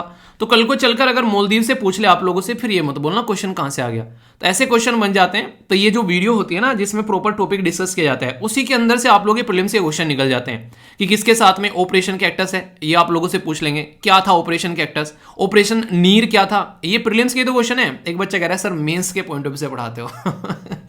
जिस दिन ये चीज समझ जाओगे ना यार कि यूपीएससी की तैयारी जो है वो इन रियलिटी में वो मेंस की ही तैयारी होती है। जो प्रीलिम्स की तैयारी करते रहते हैं ना, वो प्रीलिम्स में ही रहते हैं। पर लेकिन जब मेंस की तैयारी करते हो ना, क्योंकि मेंस में जब आप लोग आंसर राइटिंग करोगे तो आप लोग ये चीजें लिखोगे कि ऑपरेशन कैक्टस में इंडिया ने जो यहाँ पर सपोर्ट प्रोवाइड कराया था वहां पर, ठीक है, ऑपरेशन नीर में इंडिया ने हेल्प की थी वहां पर जाकर, बेसिकली मालदीव में जब वोटर से रिलेटेड काफी सारी प्रॉब्लम आ गई थी। तो ये पॉइंट लिखोगे तो इसका मतलब क्या हो गया, जब मेंस की तैयारी होती है तो आप लोगों की मेंस की भी तैयारी होती है, प्रीलिम्स की भी तैयारी होती है, और इनडायरेक्ट वे में इंडिया और मालदीव के रिलेशन के बारे में आप लोगों से पूछ लें कि आप लोगों को क्या लगता है कि इंडियन ओशन के अंदर में मालदीव की क्या इंपॉर्टेंस है इंडिया के लिए। इंटरव्यू क्वेश्चन बन गया आप लोगों के लिए। तो इसीलिए तैयारी ना प्रीलिम्स की करनी है, ना मेंस की करनी है, ना इंटरव्यू की करनी है। आप लोगों को एक प्रॉपर टॉपिक को तैयार करना है। अब मान लीजिए ये टॉपिक आ गया, अब ये टॉपिक आप लोगों ने पढ़ लिया। अब इस टॉपिक में इंटरव्यू में कोई क्वेश्चन पूछ ले, कोई प्रीलिम्स से क्वेश्चन पूछ ले, कोई आप लोगों से आंसर राइटिंग में क्वेश्चन पूछ ले, या कोई और ही पड़ोसी पूछ ले आप लोगों से कि भाई बताइए यार मालदीव में क्या चल रहा है आजकल बहुत न्यूज में। तो आप लोगों को टॉपिक पता है, तो अब वो एग्जाम में पूछे या कोई इंसान पूछे तो आप लोग उसको बता पाओगे। तो मेरा बेसिक पर्पज यहां पर ये रहता है, जब आप लोगों को पढ़ाता हूं तो आप लोगों को यहां पर उस करंट को बताता हूं, फिर बैकग्राउंड इन्फॉर्मेशन को बताता हूं, फिर क्वेश्चन को प्रैक्टिस कराता हूं, फिर आंसर राइटिंग आप लोग ही कराता हूं। तो मैं चाहता हूं कि उस टॉपिक में से अब कोई क्वेश्चन आप लोगों से पूछ ले तो अब आप लोग जो है कभी भी उस टॉपिक से बेसिकली लिखना ऐसा ना लगे कि हाँ यार ये चीजें छूट गई हैं। तो उसका चहुमुखी एक विकास आप लोगों का हो जाता है। उन्हें कहते हैं कि एक तरीके से उस पूरे टॉपिक को 365 डिग्री में हम लोग भी उसको 365 एंगल में हम लोग उसको पेजली कवर कर रहे हैं, पूरा कंट्रोल कर रहे हैं उसको अच्छे से। ट्रेड के बारे में बात करूं, जैसे अभी हम लोगों ने बात कर ली सोशियो इकोनॉमिक चीजों के बारे में, अभी हम लोगों ने बात करी थोड़ी मिलिट्री के बारे में, ट्रेड के बारे में अच्छे खासे रिलेशन है। लगभग अगर बात करें 1981 से हम लोगों ने ट्रेड एग्रीमेंट साइन किए। इंडिया और मालदीव जो है यहाँ पर लाइन ऑफ क्रेडिट भी आप लोगों को यहाँ पर देखने को मिलता है, लाइन ऑफ क्रेडिट एग्रीमेंट। एक तरीका ऐसा रहता है कि ठीक है इतना पैसा हमने तुमको दे दिया, उसमें से जितना मन करे तुम निकाल लो, पर जितना निकालोगे उसी पर टैक्स पे करना है तुमको, ठीक है। तो इस तरीके का देखने को मिलता है। तो एक तरीके से पड़ोसी देशों की हेल्प करने के लिए यहां पर ये दिया जाता है। इंडिया के साथ में एक पॉजिटिव जो बैलेंस ऑफ ट्रेड है यहाँ पर, 4th लार्जेस्ट इंपोर्टर जो सोर्स फॉर द मालदीव है after UAE, China and Singapore. तो इससे आप लोग इंपोर्टेंस लगा सकते हैं इंडिया और मालदीव के रिलेशन के बारे में। ऑपरेशन जो कैक्टस यहां पर चलाया गया था, इंडिया ने हेल्प की थी यहां पर मालदीव की, ये 1988 का ऑपरेशन था। कई सारे ऑपरेशन मैच करने के लिए आ जाते हैं। इंडियन गवर्नमेंट ने अभी मालदीव को हेल्प की थी यहां पर मेजर जब दिक्कतें देखने को मिली माले के अंदर पानी को लेकर, ठीक है।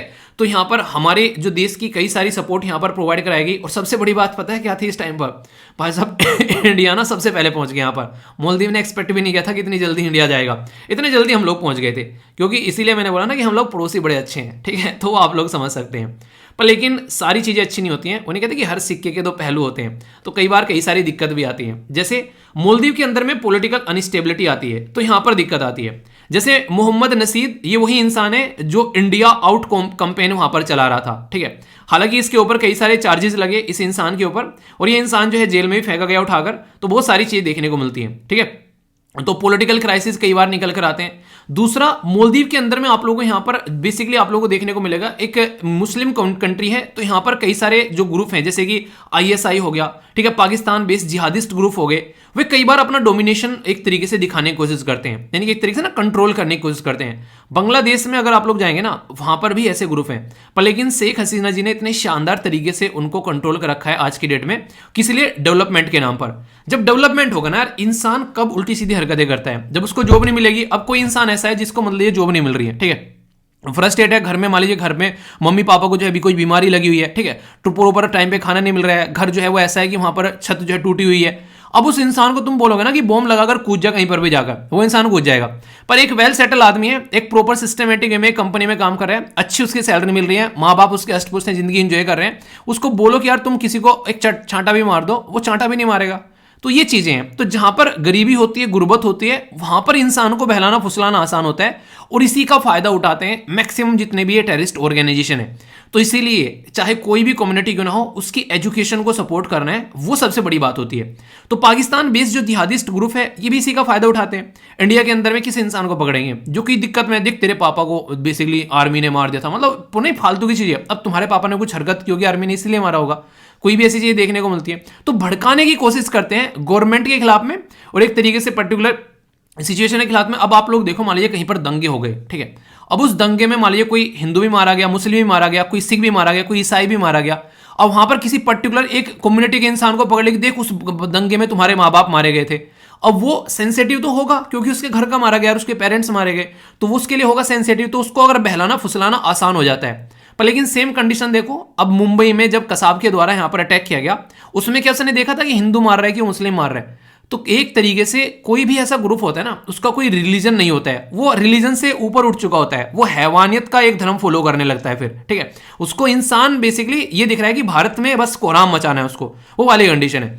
तो इसलिए यहां पर हमारे पड़ोसी देश के साथ में हम लोग अच्छे रिलेशन बनाते हैं और वहां पर चाहते हैं कि स्टेबिलिटी बनी रहे, क्योंकि जितनी अच्छी स्टेबिलिटी रहेगी उतने ही कम यहां पर ये टेररिस्ट ऑर्गेनाइजेशन जो है वो पनपते हुए नजर आएंगे, ऐसा आप लोग बोल सकते हैं, ठीक है।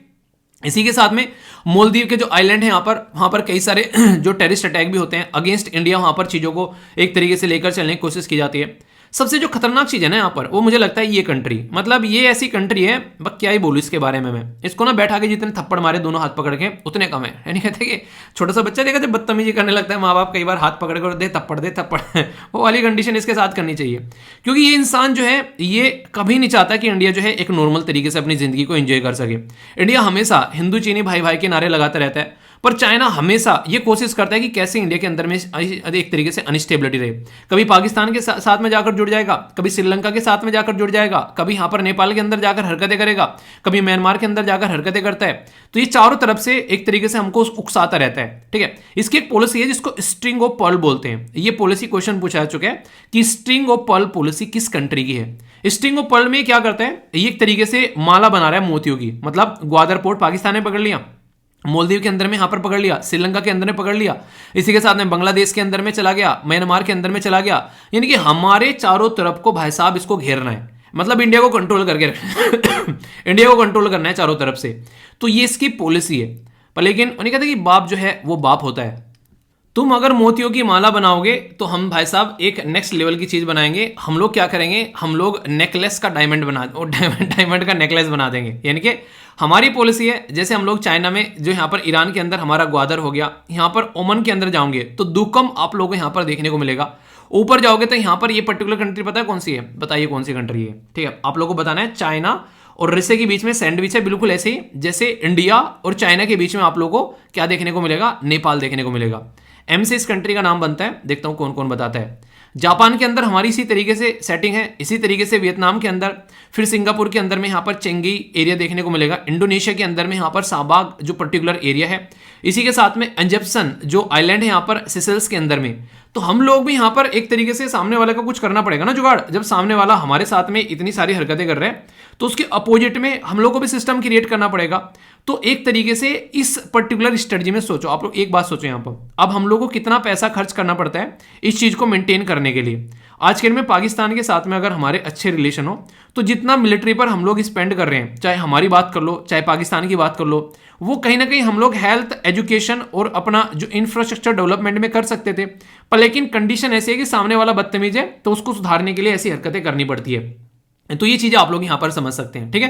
तो ये काफी इंपॉर्टेंट मुद्दे हैं, अगर इनके बारे में आप लोग याद रखोगे, इंटरनेशनल रिलेशन पर कोई आप लोगों से बातें पूछे तो ये सारी बता सकते हो। एनडीए सीडीएस एसएससी बैंकिंग की तैयारी कर रहे हैं तो यहां से छोटे छोटे क्वेश्चन भी आप लोगों से बन सकते हैं। और ये टॉपिक ऐसे क्यों पढ़ाया मैंने, क्योंकि अगर आप लोग देखोगे, ये देखो डायरेक्ट क्वेश्चन यूपीएससी ने 2013 में पूछा इसके ऊपर क्वेश्चन, जो मैं आप लोगों को बता रहा हूं कि द स्ट्रिंग ऑफ पर्ल, इसके ऊपर क्वेश्चन पूछ लिया कि मोतियों की माला से आप लोग क्या समझते हैं। तो नॉर्मल इंसान होगा क्या कहेगा, भाई साहब मोतियों की माला होती है, क्या समझे उससे, क्योंकि कहीं पर लिखा ही नहीं है। देखो यहाँ पर क्या, ये यूपीएससी कैसे खेलता है आप लोग के साथ में कि what do you understand by the string of pearls. यहां पर कहीं नहीं लिखा है किसके, चाइना का नाम भी नहीं है कहीं पर है। How does it impact India and briefly outline the steps taken by the India to counter it. तो यानी क्या, कैसे काउंटर किया हम लोगों ने अभी नेकलेस ऑफ डायमंड बना दिया, तो ना तो नेकलेस ऑफ डायमंड का नाम दिया, ना ही चाइना का नाम दिया। अब जिसको इस टॉपिक के बारे में नहीं पता है, आप लोगों को लगता है कि वो इस क्वेश्चन को लिख भी पाएगा, और है क्या, है कुछ भी नहीं, है इंडिया और चाइना के रिलेशन। तो इंडिया और चाइना का नाम भी नहीं दिया और इंडिया और चाइना के रिलेशन के बारे में क्वेश्चन पूछ लिया। तो इसलिए कहता हूं कि टॉपिक को ऐसे तैयार किया करो ताकि आप लोग चीजों को समझ पाओ कि पूछ क्या रहा है, वो अंदर की बातें जान पाओ। अब टॉपिक है मालदीव के बारे में, तो देख लो यूपीएससी ने मालदीव के ऊपर भी क्वेश्चन पूछ रखा है कि discuss the political development in the Maldives in जो लास्ट 2 ईयर, यानी कि जब भी इनस्टेबिलिटी चल रही थी उस टाइम की बात की जा रही है। तो इस तरीके से इंडिया के लिए क्या कंसर्न हो सकता है, जब भी मालदीव के अंदर में अनस्टेबिलिटी रहेगी तो भाई साहब हमारे लिए कंसर्न होगा, क्योंकि हमारा पड़ोसी है, कुछ भी दिक्कत होगी तो यहाँ पर कोई और आएगा तो हमको दिक्कत देखने को मिलेगी। तो ऐसे आप लोग यहाँ पर समझ सकते हैं, ठीक है। अब एक प्यारा सा क्वेश्चन भी आप लोगों के सामने, अटेम्प्ट करो इसको, ये इसका आंसर आप लोगों को देना है, मैं आंसर नहीं देने वाला हूं, ठीक है। बात की जा रही है कि इंडिया जो है वो फर्स्ट है जिसने रिकॉग्नाइज किया किसको, बेसिकली मालदीव को 1965 में जब ये आजाद हुआ, पहली स्टेटमेंट। दूसरा है कि both the nation are founding member South Asia association regional cooperation के फाउंडिंग मेंबर है। नीर ऑपरेशन जो है ये इंडियन गवर्नमेंट के द्वारा हेल्प करने के लिए चलाया गया जब यहां पर फायर ब्रोक एक आउट देखने को मिला, बेसिकली माले वाटर और जो सीवेज कंपनी के अंदर में। तो सही आंसर कौन सा है अगर इसके बारे में बातें करूं, ए में बोला गया 1 2, बी में बोला गया 2 3, सी बोला गया 1 3, डी में बोला गया ऑल ऑफ द अबव। बताइए, वीडियो को पॉज कर लो एक बार और तसल्ली में आंसर दे लो। क्या है आंसर? आंसर है यहां पर सारी की सारी स्टेटमेंट करेक्ट है, ठीक है। तो आंसर यहां पर डी हो गया। अब ये टॉपिक क्या हो गया, डिफेंस से रिलेटेड भी हम लोगों ने यहां पर बातें देख ली। 2 कॉन्सेप्ट मैंने आप लोगों को बता दिए कि यहां पर बेसिकली स्ट्रिंग ऑफ पर्ल क्या है और डायमंड नेकलेस क्या है। यहां पर कैक्टस वगैरह प्रोजेक्ट के बारे में भी आप लोगों को मैंने यहां पर बता दिया कि क्या क्या चीजें हैं, ऑपरेशन कैक्टस एंड ऑपरेशन नीर के बारे में। ये सारे प्रीलिम्स के फैक्ट हैं अगर आप लोग देखोगे, ठीक है। तो ये सारी चीजें पर्टिकुलर मैं बेस्ट क्वेश्चन आप लोगों से पूछ ले जाए कि कहां पर लोकेटेड है, वो सारी चीजें आप लोगों को यहां पर बता दी। आंसर राइटिंग के बारे में हम लोगों ने बातें कर ली, हमारा पड़ोसी देश के साथ में हम लोग कैसे रिलेशन बना रहे हैं वो बातें कर ली। अब आप लोग ये किसी को समझा दो, चाहे इसके ऊपर आंसर दे दो, चाहे क्वेश्चन बना लो, कुछ भी देख लो, तो सारी चीजें आप लोगों की कवर हो चुकी है। तो इस तरीके से टॉपिक को कवर करना है, ठीक है। तो कोई भी कंफ्यूजन हो तो बताना जरूर और इस तरीके से कवर करो ताकि डाउट न रहे आगे के लिए भी। आप लोग सुप्रीम कोर्ट के अंदर जज हैं और आप लोगों ने किसी को डेथ पेनल्टी दे दी। अब अगर डेथ पेनल्टी दे दी है यहाँ पर, किसी इंसान को अगर मारना है तो कौन सा ऐसा तरीका होगा कि उस इंसान को जो है उसकी ज़िंदगी ख़त्म करनी है। अगर आप लोगों को चूज़ करने के लिए बोला जाए यहाँ पर, तो कौन सा तरीका आप लोग चूज़ करेंगे। जैसे कि यहाँ पर उसको लटका कर मार दिया, यहाँ पर जो पर्टिकुलर जो इंसान है उसको करंट देकर मारा जा रहा है, यहाँ पर उसको लेथल इंजेक्शन लगाया जा रहा है, यहाँ पर एक ब्लैंक पॉइंट पर शूट किया जा रहा है और यहाँ पर गैस चैम्बर में डाला जा रहा है। पुराने टाइम पर कई सारे तरीके हुआ करते थे इंसान को मारने के, यहाँ पर गर्दन को कलम कर कर यहाँ पर इंसान को माना जा रहा है। पर लेकिन प्रेजेंट टाइम पर जैसे समाज में हम लोग रहते हैं वहाँ पर ये इनह्यूमन प्रैक्टिस मानी जाती है। अगर किसी की जान लेनी है तो थोड़ा सा अब जो है एक नॉर्मल तरीका माना जाता है, या तो फांसी से मार दो या फिर कोई इंजेक्शन देकर यहाँ पर मार दिया जाए। किसी का गला काट देना और वो सारी चीज़ें जो हैं वो देखने को नहीं मिलती हैं। यहाँ पर एक छोटी सी स्टोरी मैं आप लोगों को सुनाना चाहूँगा जो कि सबकॉन्शियस माइंड की पावर के बारे में बात करते हैं, या फिर जो आप लोग जैसा सोचते हैं उसके बारे में बात करते हैं। सोचिएगा, सुनिएगा इसको थोड़ा सा, इससे आप लोगों को अपने माइंड की पावर समझ में आएगी। ये माना जाता है कि एक पर्टिकुलर पर्सन था, उसके द्वारा कुछ गलती की गई और उसको सजा दी गई कि इस इंसान को जो है मारना है, ठीक है। उसको मारना है मतलब इस इंसान की जो है डेथ पेनल्टी उसको दी जानी है। तो उसको डेथ पेनल्टी देने के लिए पूछा गया कि आराम आराम से मरना चाहते हो या फिर एक झटके में मरना चाहते हो। यानी कि बोला गया कि फांसी से मार दी जाए या गोली मारकर मारा जाए, या फिर तुम्हारी नसें काट दी जाए और उसमें से आराम आराम से खून टपकता रहेगा और तुम मर जाओगे। तो उसने चूज किया कि खून टपक जाएगा, खून टपकता रहे और आराम से मेरे प्राण निकल जाए, मैं ऐसे मरना चाहता हूँ। रियलिटी में देखा जाए तो यहाँ पर उस इंसान को लिटाया गया, उस इंसान के हाथ पे एक हल्का सा पिन चुभाया गया और यहाँ पर एक तरीके से जैसे सुई लग गई वहाँ पर, ठीक है। और फिर यहाँ पर क्या किया, एक तरीके से बेसिकली यहाँ पर ये किया गया, उसमें से खून की बूंदें जो है टपक रही है, इस तरीके से एक नाली लगा दी, उसमें से पानी टपक रहा था, टप टप टप। और वो जो पूरा रूम था वो इतना शांत था कि उस रूम के अंदर में उस पानी की जो टप टप है वो भी सुनाई दे रही थी। तो उसको ऐसा लग रहा था कि उसकी नसों में से खून निकल रहा है और उसकी बॉडी में से जान निकलती जा रही है, वो उसको पूरा फील करा दिया गया।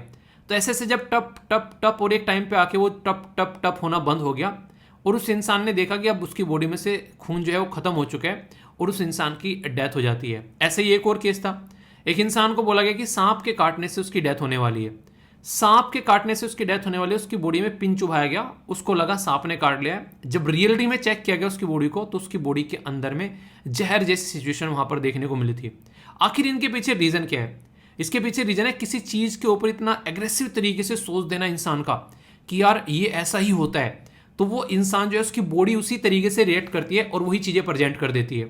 सेम सिचुएशन जब होती है जब आप लोग किसी एग्जाम की तैयारी करते हैं और सामने वाला हर एक इंसान आप लोगों को बोलता है कि आप लोगों से ही नहीं हो पाएगा। आप लोग खुद देखो, एक ऐसे परिवार में आप लोग रहते हैं जहां पर ऐसा तो नहीं कि बहुत सारे आईएएस ऑफिसर हैं आपके परिवार में, या फिर आपके मोहल्ले में, आपके गांव में, आपके शहर में बहुत सारे आईएएस ऑफिसर हो गए, ऐसे है क्या? नहीं है ना।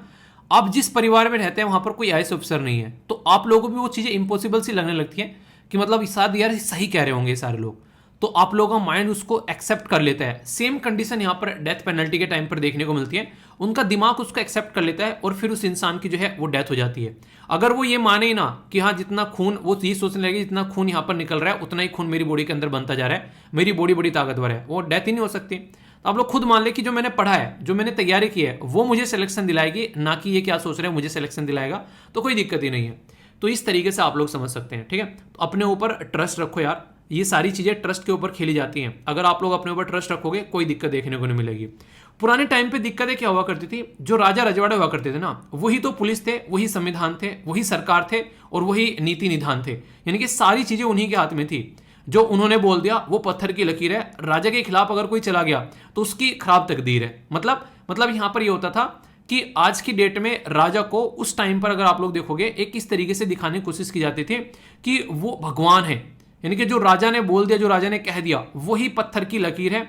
वो सिचुएशन वहां पर क्रिएट की गई थी। उसका सीधे सीधे रीजन क्या था, ये था कि ताकि राजा जो है वो अपनी जिंदगी को ढंग से जीकर जा सके, राजपाट ढंग से चला सके। अगर उसकी कोई इज्जत ही नहीं करेगा तो फिर क्या रह जाएगा, उस राजा के खिलाफ कोई भी कुछ भी बोलकर चला जाएगा। तो उस सिचुएशन को कंट्रोल करने के लिए यहाँ पर ऐसा माहौल बनाया जाता था। तो ये सिचुएशन आप लोगों को देखने को मिलेगी। वो आज के टाइम पे ऐसा नहीं है। आज के टाइम पर हम एक ऐसे देश में रहते हैं जहां पर एक प्रॉपर तरीके का संविधान आप लोगों को देखने को मिलेगा और उस संविधान के हिसाब से सारे कानून चलते हैं, चाहे वो स्टेट के हों चाहे वो सेंटर के आप लोगों को देखने को मिलेंगे। तो इस संविधान का जो पोर्शन है वो जीएस पेपर 2 में आप लोगों का पॉलिटी के अंदर आप लोगों को देखने को मिलेगा। ये जो आर्टिकल आप लोगों को बार बार देखने को मिलते हैं डेथ पेनल्टी के, इसके ऊपर बार बार आप लोगों को डिबेट और डिस्कशन होता हुआ नजर आता है। क्योंकि जब संविधान के अंदर आप लोग जाते हो पार्ट 3 के अंदर में, तो वहां पर फंडामेंटल राइट रखे हुए हैं आर्टिकल 12 से लेके आर्टिकल 35 तक का। उसमें एक आर्टिकल 21 है, वो राइट टू लाइफ के बारे में बात करते हैं। जब किसी इंसान की आप लोग बेसिकली लाइफ देखते हैं तो वो एक पैदा होता है इंसान एक प्रोसीजर में कि पहले बच्चा होगा फिर पैदा होगा फिर पहले बच्चा होगा पैदा होगा, नहीं पहले पैदा होगा फिर बच्चा होगा फिर वो बढ़ेगा और उस तरीके से उसकी जिंदगी जो है वो आगे बढ़ेगी। पर लेकिन रियलिटी में देखें जब वो एक तरीके से कंप्लीट उसकी एज हो जाती है तो डेथ हो जाती है। पर लेकिन अगर हम लोग उसकी एक अननेचुरल डेथ अगर उसको दे हम लोग यहाँ पर, तो हम लोग जब इंसान को डेथ दे रहे हैं तो हम लोग उसको रिवर्स नहीं कर सकते। यानी कि जब हम लोग जान दे नहीं सकते तो हम लोग जान ले कैसे सकते हैं। कई बार इस मुद्दे पर ध्यान रखते हुए बहुत सारे देश ये बोलते हैं कि डेथ पेनल्टी जैसी जो है वो चीज नहीं होनी चाहिए, डेथ पेनल्टी को जो है समाज से हटा देना चाहिए। पर लेकिन कई सारे लोग जो हैं वो इतने कुरीतिपूर्ण कार्य कर देते हैं समाज के अंदर में, सोसाइटी के अंदर में, कि लगता है कि यार डेथ पेनल्टी बड़ी छोटी चीज है, इस इंसान को तो मतलब ऐसे मारा जाए कि कोई सोच भी ना सके। जैसे अभी एक बच्ची के ऊपर जो सोती हुई के ऊपर आग लगा दी जाकर उस इंसान ने, ठीक है। निर्भया वाला केस आप लोग देखते हैं, ऐसा ही एक केस निकल कर आया था साउथ इंडिया में। एक डॉक्टर का रेप किया गया, उसको जलाया गया, अधमरा शरीर हुआ उसका, उसको एक तरीके से मतलब उसकी सिचुएशन आप लोग यहाँ पर देखिए। तो ऐसी जब सिचुएशन आती है ना समाज में निकल कर, उस टाइम पर लगता है कि यार ऐसे दरिंदे क्या सोसाइटी में होने चाहिए। मतलब मन करता है कि यानी चीर पाड़ कर कमों को खिला दो ऐसे इंसानों को। पर लेकिन साथ में हम लोग को यह भी देखना पड़ेगा कि अगर किसी ने कोई गुनाह किया है, वो गुनाह जो है उसकी वजह से किसी बेगुनाहकार को सजा न मिल जाए। कानून का एक फंडा माना जाता है कि हजारों गुनहगार छूट जाएं, अगर सजा न मिले उनको कोई दिक्कत नहीं है। पर लेकिन एक बेगुनाह इंसान को ऐसा नहीं कि सजा मिल जाए, किसी एक बेगुनाह इंसान को सजा नहीं मिलनी चाहिए। तो ये बेसिकली एक बेसिक रूल फॉलो किया जाता है, ऐसा आप लोग यहाँ पर बोल सकते हैं। इसलिए आप लोगों ने देखा होगा काफी लंबा प्रोसीजर होता है इन्वेस्टिगेशन करने में, सारी चीजें करने में। तो ये सिचुएशन आप लोग यहाँ पर देखने को मिलती है। दुनिया भर में अगर आप लोग जाकर देखोगे कि डेथ पेनल्टी का क्या क्या प्रोसीजर आप लोगों को देखने को मिलेगा। सबसे ज्यादा डेथ पेनल्टी अगर किसी देश में दी जा रही है, ये कुछ डेटा है आप लोगों के सामने, हालांकि 2018 का है, पर लेकिन मोर और लेस आप लोगों को ऐसा ही कुछ पैटर्न देखने को मिलेगा। जैसे चाइना में सबसे ज्यादा डेथ दी जाती है, दूसरे नंबर पर इजिप्ट देखने को मिलेगा, फिर इराक, पाकिस्तान भी हमसे ऊपर है, बांग्लादेश भी, मलेशिया भी, यहाँ पर आप लोगों को अपना देश नजर आएगा। यानी कि हमारे देश में भी डेथ पेनल्टी का प्रोविजन है। ऐसी बहुत से देश हैं जहां पर डेथ पेनल्टी का प्रोविजन जो है वो हटा दी गई है। अबोलिशन ऑफ डेथ पेनल्टी बात करें तो 100 से भी ज्यादा देश ऐसे हैं जो कि ऑलरेडी डेथ पेनल्टी यानी कि जो मृत्यु दंड है वो हटा चुके हैं। हमारी कंट्री में जब आप लोग जाएंगे तो सेक्शन 235 है क्रिमिनल प्रोसीजर कोड का, वो यहाँ पर बात करता है कि सेंटेंस कैसा होना चाहिए और किस तरीके से उसको यहाँ पर प्रोवाइड कराना है। और आप लोगों को देखने को मिलेगा सेक्शन 354 जो है वो डेथ पनिशमेंट या इम्प्रिजनमेंट फॉर लाइफ के बारे में यहाँ पर बात करता है, पर लेकिन स्पेशल प्रोसीजर के थ्रू यहाँ पर चीजें होनी चाहिए। यानी कि डेथ पेनल्टी जब यहाँ पर दी जाती है तो रेयर एंड रेयरेस्ट केस वाली बात आती है। एक केस आप लोग याद रखिएगा, ये है Bachchan Singh versus state of Punjab का केस आप लोगों को देखने को मिलेगा। ये केस आया था 1980 में। उस टाइम पर भी यहां पर चीजें बोली गई थी कि rarest and of the rare case होना चाहिए, यानी कि कुछ ऐसी सिचुएशन जो कि सोसाइटी को झकझोर कर रख दे, उस इंसान को जो है वो डेथ पेनल्टी दी जानी चाहिए। ऐसे यहां पर 1982 में केस आया, यह है मिथु वर्सेज स्टेट ऑफ पंजाब का केस। 5 जज की बेंच ने यहां पर ये बेसिकली स्टक डाउन कर दिया मैंडेटरी डेथ पेनल्टी, यानी कि उस टाइम पर भी बोला गया कि डेथ पेनल्टी जो है वो मैंडेटरी यहां पर नहीं होना चाहिए। तो बार बार ऐसे केसेस निकल कर आते हैं। जब यूएन से रिलेटेड हम लोग बातें देखते हैं, वो भी यहां पर ऐसी बातें करते हैं कि डेथ पेनल्टी को किस तरीके से लेकर जाना चाहिए, क्योंकि डेथ पेनल्टी के ऊपर बहुत ही ज्यादा डिबेट डिस्कशन होता है। तो नॉर्मली इसको यहां पर बोला जाता है कि इसको रोक देना चाहिए, ठीक है। कैपिटल पनिशमेंट नॉर्मली आप लोग शब्द यहां पर यूज करते हैं। Most severe form of punishment मानी जाती है कि इंसान की डेथ यानी कि उसकी जान ले लेना, जब उसने कोई हीनियस या फिर काफी ग्रेव कोई ऐसा क्राइम कर दिया जो कि अगेंस्ट द ह्यूमैनिटी यानी कि इंसानियत के खिलाफ चला गया ये इंसान। निर्भया वाला केस वो बिल्कुल ऐसा ही केस था जिसमें इंसानियत के खिलाफ चला गया वो केस, ठीक है। अगर आप लोग बात करें यहां पर कई सारे ऐसे केसेस आप लोगों को देखने को मिलेंगे। अभी कुछ लोगों को छोड़ा गया गुजरात गवर्नमेंट के द्वारा, वो काफी खतरनाक केस था कि एक औरत के साथ में यहां पर एक रेप, इस तरीके से रेप किया गया, इतने सारे लोगों की जान चली गई और उस पर्टिकुलर केस के अंदर में अभी उनको रिहा कर दिया गया। तो ऐसे केसेस जब सामने निकल कर आते हैं तो यहां पर सोचने के लिए मजबूर करते हैं कि डेथ पेनल्टी जो है वो सही है यहां पर। अगर बात करें इंडियन पिनल कोड के अंदर पनिशमेंट ऑफ डेथ, अगर मर्डर सेक्शन 302 के तहत, डकॉइटी विद मर्डर यानी कि चोरी भी की और फिर यहां पर मर्डर भी कर दिया, सेक्शन 396, क्रिमिनल कॉन्स्पिरेसी कोई की जा रही है, section 120B, war against government यानी कि पता चला सरकार के खिलाफ ही वॉर स्टार्ट कर दी यहां पर, सेक्शन 121। इसी के साथ में आप लोगों ने कई बार यहां पर देखा होगा, ये भी काफी इंपॉर्टेंट एरिया है, इसके देश के अंदर कोई गदर मचा देना, अबैटमेंट ऑफ म्यूटिनी, ठीक है। तो एक तरीके से आप लोगों को देखने को मिलेगा। तो ये भी एक तरीके से आप लोगों के सामने निकल कर आता है कि इस चीज को भी रोकने की कोशिश की जाती है। सेक्शन 132 के तहत यहां पर जो इंडियन पिनल कोड यानी कि भारतीय दंड संहिता का सेक्शन है। कंफ्यूजन कई बार रहते हैं यहां पर, कोई कैपिटल पनिशमेंट बोल देता है और कोई डेथ पेनल्टी बोल देता है, तो ये इंटरचेंजेबली वर्ड जो है वो कई बार यहां पर यूज किए जाते हैं। हमारे देश के अंदर जैसे मैंने आप लोगों को बताया, death penalty in India, total number of death sentence जो अब तक दिए गए हैं वो बहुत सारे आप लोगों को देखने को मिलेंगे, जिसमें 1486 के करीब यहां पर केस निकल कर आते हैं। स्टेट वाइज देखेंगे तो सबसे ज्यादा टॉप पर उत्तर प्रदेश है, क्योंकि इसकी पॉपुलेशन भी सबसे ज्यादा है, फिर बिहार है, फिर कर्नाटका, फिर मद्रास और फिर दिल्ली, जहां पर सबसे ज्यादा केस जो है वो डेथ पेनल्टी के यहां पर देखने को मिले। अगर बात करें यहां पर मैक्सिमम जो लोग हैं यहां पर वो इकोनॉमिकली काफी वनरेबल है, यानी कि एक गरीब तबका है सोसाइटी का, जिसको यहां पर ये चीज देखनी पड़ती है। बैकवर्ड तबका है सोसाइटी का, ठीक है, एक तरीके से जो कभी स्कूल में नहीं गए हैं, उन्होंने अपनी अगर देखा है तो उन्होंने कंप्लीट नहीं किया अपनी सेकेंडरी एजुकेशन भी, तो डिड नॉट कंप्लीट सेकेंडरी 61% ऐसे देखने को मिलेंगे। और प्राइमरी के बारे में बात करें, प्राइमरी और या फिर सोल जो अर्नर है इन द फैमिली, यानी कि एक तरीके से वही कमाने वाले हैं वहां पर, ऐसे देखने को मिलेंगे। तो ये जो डेटा है यहां पर, अगर इस डेटा को आप लोग हटा दो, ये 23% है, बाकी 50% से ऊपर है। यानी कहने का मतलब यहां पर ये जिनको डेथ पेनल्टी दी जा रही है वो समाज के ऊपर काफी नेगेटिव इंपैक्ट डालते हुए नजर आते हैं हर तरीके से। अगर बात की जाए, एक तो अपने परिवार को ऐसा छोड़कर जाएंगे यहां पर कि वही कमाने वाले हैं और वो ऐसी हरकतें यहां पर कर रहे हैं। और ऐसा नहीं है यहां पर औरतें नहीं है, लगभग 12 औरतें भी यहां पर ऐसी आप लोगों को देखने को मिलेगी। तो डेथ सेंटेंस जो आप लोगों को यहां पर ये निकल कर आते हैं, ये बेसिकली आप लोगों को देखने को मिलता है। जैसे कि यहाँ पर जो स्टेज होती है डेथ सेंटेंस की, जैसे ट्रायल कोर्ट के द्वारा, फिर रेफरेंस कर दिया हाई कोर्ट में, फिर आप लोगों को हाई कोर्ट के द्वारा यहाँ पर देखने को मिलेगा, फिर आगे चलकर सुप्रीम कोर्ट में चला गया, रिव्यू पिटिशन, क्यूरेटिव पिटिशन, सारे साम दाम दंड भेद लगाए जाते हैं। इसके बाद में जब आखिरी मुहिम बचती है प्रेसिडेंट के पास में जाना, वो भी कंडीशन आप लोगों को यहाँ पर देखने को मिलेगी। निर्भया केस में कुछ ऐसी सिचुएशन आप लोगों के सामने यहां पर निकल कर नजर आई थी, ठीक है। लास्ट में प्रेसिडेंट के सामने भी जाकर गड़गड़ाहट जो है यहां पर मचाई गई, पर लेकिन वो लूप होल थे, पर लेकिन at the end of the day लटकना था, तो वो एक अलग मुद्दा आप लोगों को देखने को मिल रहा है। तो यानी कहने का मतलब यहां पर ये एक ऐसा एरिया है जिसके ऊपर बहुत सारा डिबेट डिस्कशन चल रहा है और आगे भी चलता रहना चाहिए जब तक कि सॉल्यूशन यहां पर नहीं निकल जाता है, क्योंकि एक ऐसा एरिया है जिसको खासकर कई सारे लोग जो हैं वो एक्सेप्ट नहीं करते हैं, ठीक है। देखिए कई सारे लोग कहेंगे कि यार डेथ पेनल्टी नहीं होनी चाहिए, पर लेकिन जब कुछ ऐसे घिनौने अपराध हो जाते हैं तो फिर उस टाइम पर लगता है कि डेथ पेनल्टी यहां पर होनी चाहिए, ठीक है। अभी मैंने प्रेसिडेंट के बारे में आप लोगों से बात की, तो ये इंपॉर्टेंट आर्टिकल आप लोग याद रखिएगा, आर्टिकल 72वां है यहां पर, ये कॉन्स्टिट्यूशन इंपावर करता है प्रेसिडेंट को टू ग्रांट द पार्डन, एक ऐसे इंसान को पार्डन देना जो कन्विक्टेड है यहाँ पर केसेस के अंदर में। Punishment sentence for the offence against the union, यानी कि कानून जो भी यहाँ पर यूनियन लॉज हैं। Sentence for the court martial, या फिर सेंटेंस टू द डेथ अगर यहां पर दिया गया है, ठीक है, तो sentence is a sentence of death. तो यहां पर अगर बात करें तो बात की जा रही है कि article 72 of the constitution empower the president to grant the pardons to the persons who have been tried and convicted of any offence, जो भी यहां पर ऑफेंस है इन ऑल द केसेस। तो ये 3 कैटेगरी में अगर यहां पर है तो प्रेसिडेंट के हाथ में आप लोगों को पावर यहां पर देखने को मिलती है, ठीक है।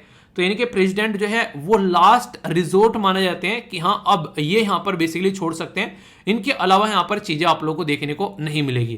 तो ये काफी इंपॉर्टेंट है। यहां पर डेथ पेनल्टी के बारे में अगर मैं आप लोगों से पूछूं, आप लोग क्या लगता है कि डेथ पेनल्टी को हटा देना चाहिए या फिर डेथ पेनल्टी को कंटिन्यू रखना चाहिए? इसके ऊपर आप लोगों से यूपीएससी भी क्वेश्चन पूछ चुकी है 2014 में, आप लोग यहां पर देख सकते हैं, ठीक है। ये इस तरीके से आप लोग समझ सकते हैं कि ऐसे इश्यूज हैं जो कि रेगुलर देखने को मिलते हैं, अभी भी हैं और आगे भी आएंगे। तो ऐसे टॉपिक्स को आप लोग तैयार करके रख सकते हैं आने वाले एग्जाम के लिए भी। क्वेश्चन क्या था, कई बार प्रेसिडेंट के पास में यहां पर जाती है कि डेथ पेनल्टी के बारे में सेंटेंस को किस तरीके से एक तरीके से यहां पर कमिटिंग करना है, यानी कि एक तरीके से उसको सजा को नहीं कहते एक तरीके से कम करना है या फिर सजा को एक तरीके से हटा देना है। तो इसमें कई बार कई सारा डिले देखने को मिलता है। तो बोला जा रहा है कि एक्सेप्ट करना है फिर रिजेक्ट करना अगर पिटिशन को यहाँ पर, तो एक लिमिट टाइम होना चाहिए कि इतने टाइम में यहाँ पर चीजों को कंप्लीट करना है। वो टाइम की लिमिटेशन नहीं होती है, उसकी वजह से कई सारे इश्यूज यहाँ पर देखने को मिलते हैं। तो ऐसा क्वेश्चन भी आप लोगों से एग्जाम में पूछा जा चुका है, ठीक है। तो कंफ्यूजन यहाँ पर नहीं होना चाहिए। अब मैं आप लोगों को यहाँ पर कुछ क्वेश्चन प्रैक्टिस कराता हूँ यहाँ पर। जैसे डेथ पेनल्टी जो है, बोला गया कि डेथ पेनल्टी मोस्टली प्रिवेल करती है एशिया और अफ्रीका कॉन्टिनेंट के अंदर में। क्वेश्चन नंबर यहाँ पर पॉइंट इसमें स्टेटमेंट नंबर 1 बोला गया all the developed country already abolished the death penalty. ये आप लोगों को देखने को मिलेगा। All European country abolish death penalty, US still remain with death penalty. अगर यहां पर बात करें, ये जो स्टेटमेंट है और ये जो स्टेटमेंट है, ये दोनों एक दूसरे के साथ में जाती नहीं है अगर कॉमन सेंस आप लोग देखोगे। यानी कि डेवलप्ड कंट्री में यूएसए भी आता है और कह रहा है कि सबने अबोलिश कर दी, और यहां पर कह रहा है कि यूएसए के अंदर में डेथ पेनल्टी है। और यहां पर अगर आप लोग मैप में देखोगे तो यूएसए के अंदर में कुछ एरिया ऐसे है जहां पर डेथ पेनल्टी आप लोगों को देखने को मिलेगी, ठीक है। तो इसका मतलब ये स्टेटमेंट आप लोगों की सही है, यूएसए के अंदर है, पर लेकिन ऑल डेवलप कंट्री ने हटा दिया, वो स्टेटमेंट आप लोगों को बिल्कुल गलत यहां पर देखने को मिलेगी। तो ये स्टेटमेंट यहां पर बिल्कुल गलत होगी। तो बी यहां पर सही आप लोगों के सामने नजर आ रहा है। तो इस तरीके से आप लोग यहां पर देखते हैं, ये एक पर्टिकुलर जो मैप है, ये भी कई सारी बातें आप लोगों को यहां पर बता के जा रहा है। कौन कौन सी कंट्री में डेथ पेनल्टी है, कौन कौन सी कंट्री अबोलिश कर रही है, प्रोसीजर में चल रही है, ठीक है, कौन कौन सी जो है यहाँ पर अबोलिश कर चुकी है। तो ये सारा डेटा आप लोगों के सामने है, तो कोई भी कंफ्यूजन आप लोगों को यहाँ पर नहीं होना चाहिए, ठीक है। तो यूरोप के अंदर भी आप लोग देखते हैं सारी कंट्री ऐसी जहां पर ऑल शब्द आ जाए ना, ऑल ये कर रहे हैं, एवरीवन ये कर रहा है, वो मैक्सिमम आप लोगों को नॉर्मली अगर आप लोग देखोगे तो वो गलत देखने को मिलेगा। क्योंकि इस पांचों उंगली एक बराबर कैसे हो सकती हैं यार, आप लोग खुद भी सोचो, कॉमन सेंस आता है ना। कभी रेयर केस में आप लोग को देखने को मिल सकती हैं चीजें, पर लेकिन रियलिटी में जब जाएंगे तो ये इसी स्टेटमेंट जो होती हैं वो अक्सर आप लोग गलत देखने को मिलती हैं, ठीक है। ये एक ऐसी स्लाइड है जहां से आप लोगों के लिए क्वेश्चन पूछा जा सकता है और कई बार क्वेश्चन बन भी चुके हैं। पार्डन का मतलब होता है कंप्लीटली फ्री कर देना, इंसानों को उनकी जिंदगी के लिए आजाद कर देना कि जाओ जीले सिमरन अपनी जिंदगी। तो ये पार्डन हो गया यहाँ पर। एक होता है यहाँ पर कम्यूटेशन। कम्यूटेशन का मतलब है tough punishment into lighter one, यानी कि पहले फांसी की सजा दे रखी थी, अब इंसान को है लाइफ इंप्रिजनमेंट दे दिया है। तो टफ जो कैरेक्टर है उसको सस्ते कैरेक्टर में चेंज कर दिया है, तो यहां पर इसको आप लोग कम्यूटेशन बोलते हैं। रीमिशन मतलब होता है रिड्यूस पीरियड, यानी कि पहले अगर इंसान को यहां पर 10 साल की सजा मिली हुई थी, अभी उसको यहां पर 5 साल की सजा मिली हुई है, पर लेकिन रिग्रेस इंप्रिजनमेंट ये है, अगर उसको कोड़े लग रहे हैं तो कोड़े ही लगते रहेंगे, यानी कि उसका चेंज नेचर नहीं किया जाएगा। जैसी सजा है सजा वैसी की वैसी रहनी है, बस उसका टाइम रिड्यूस कर दिया गया है।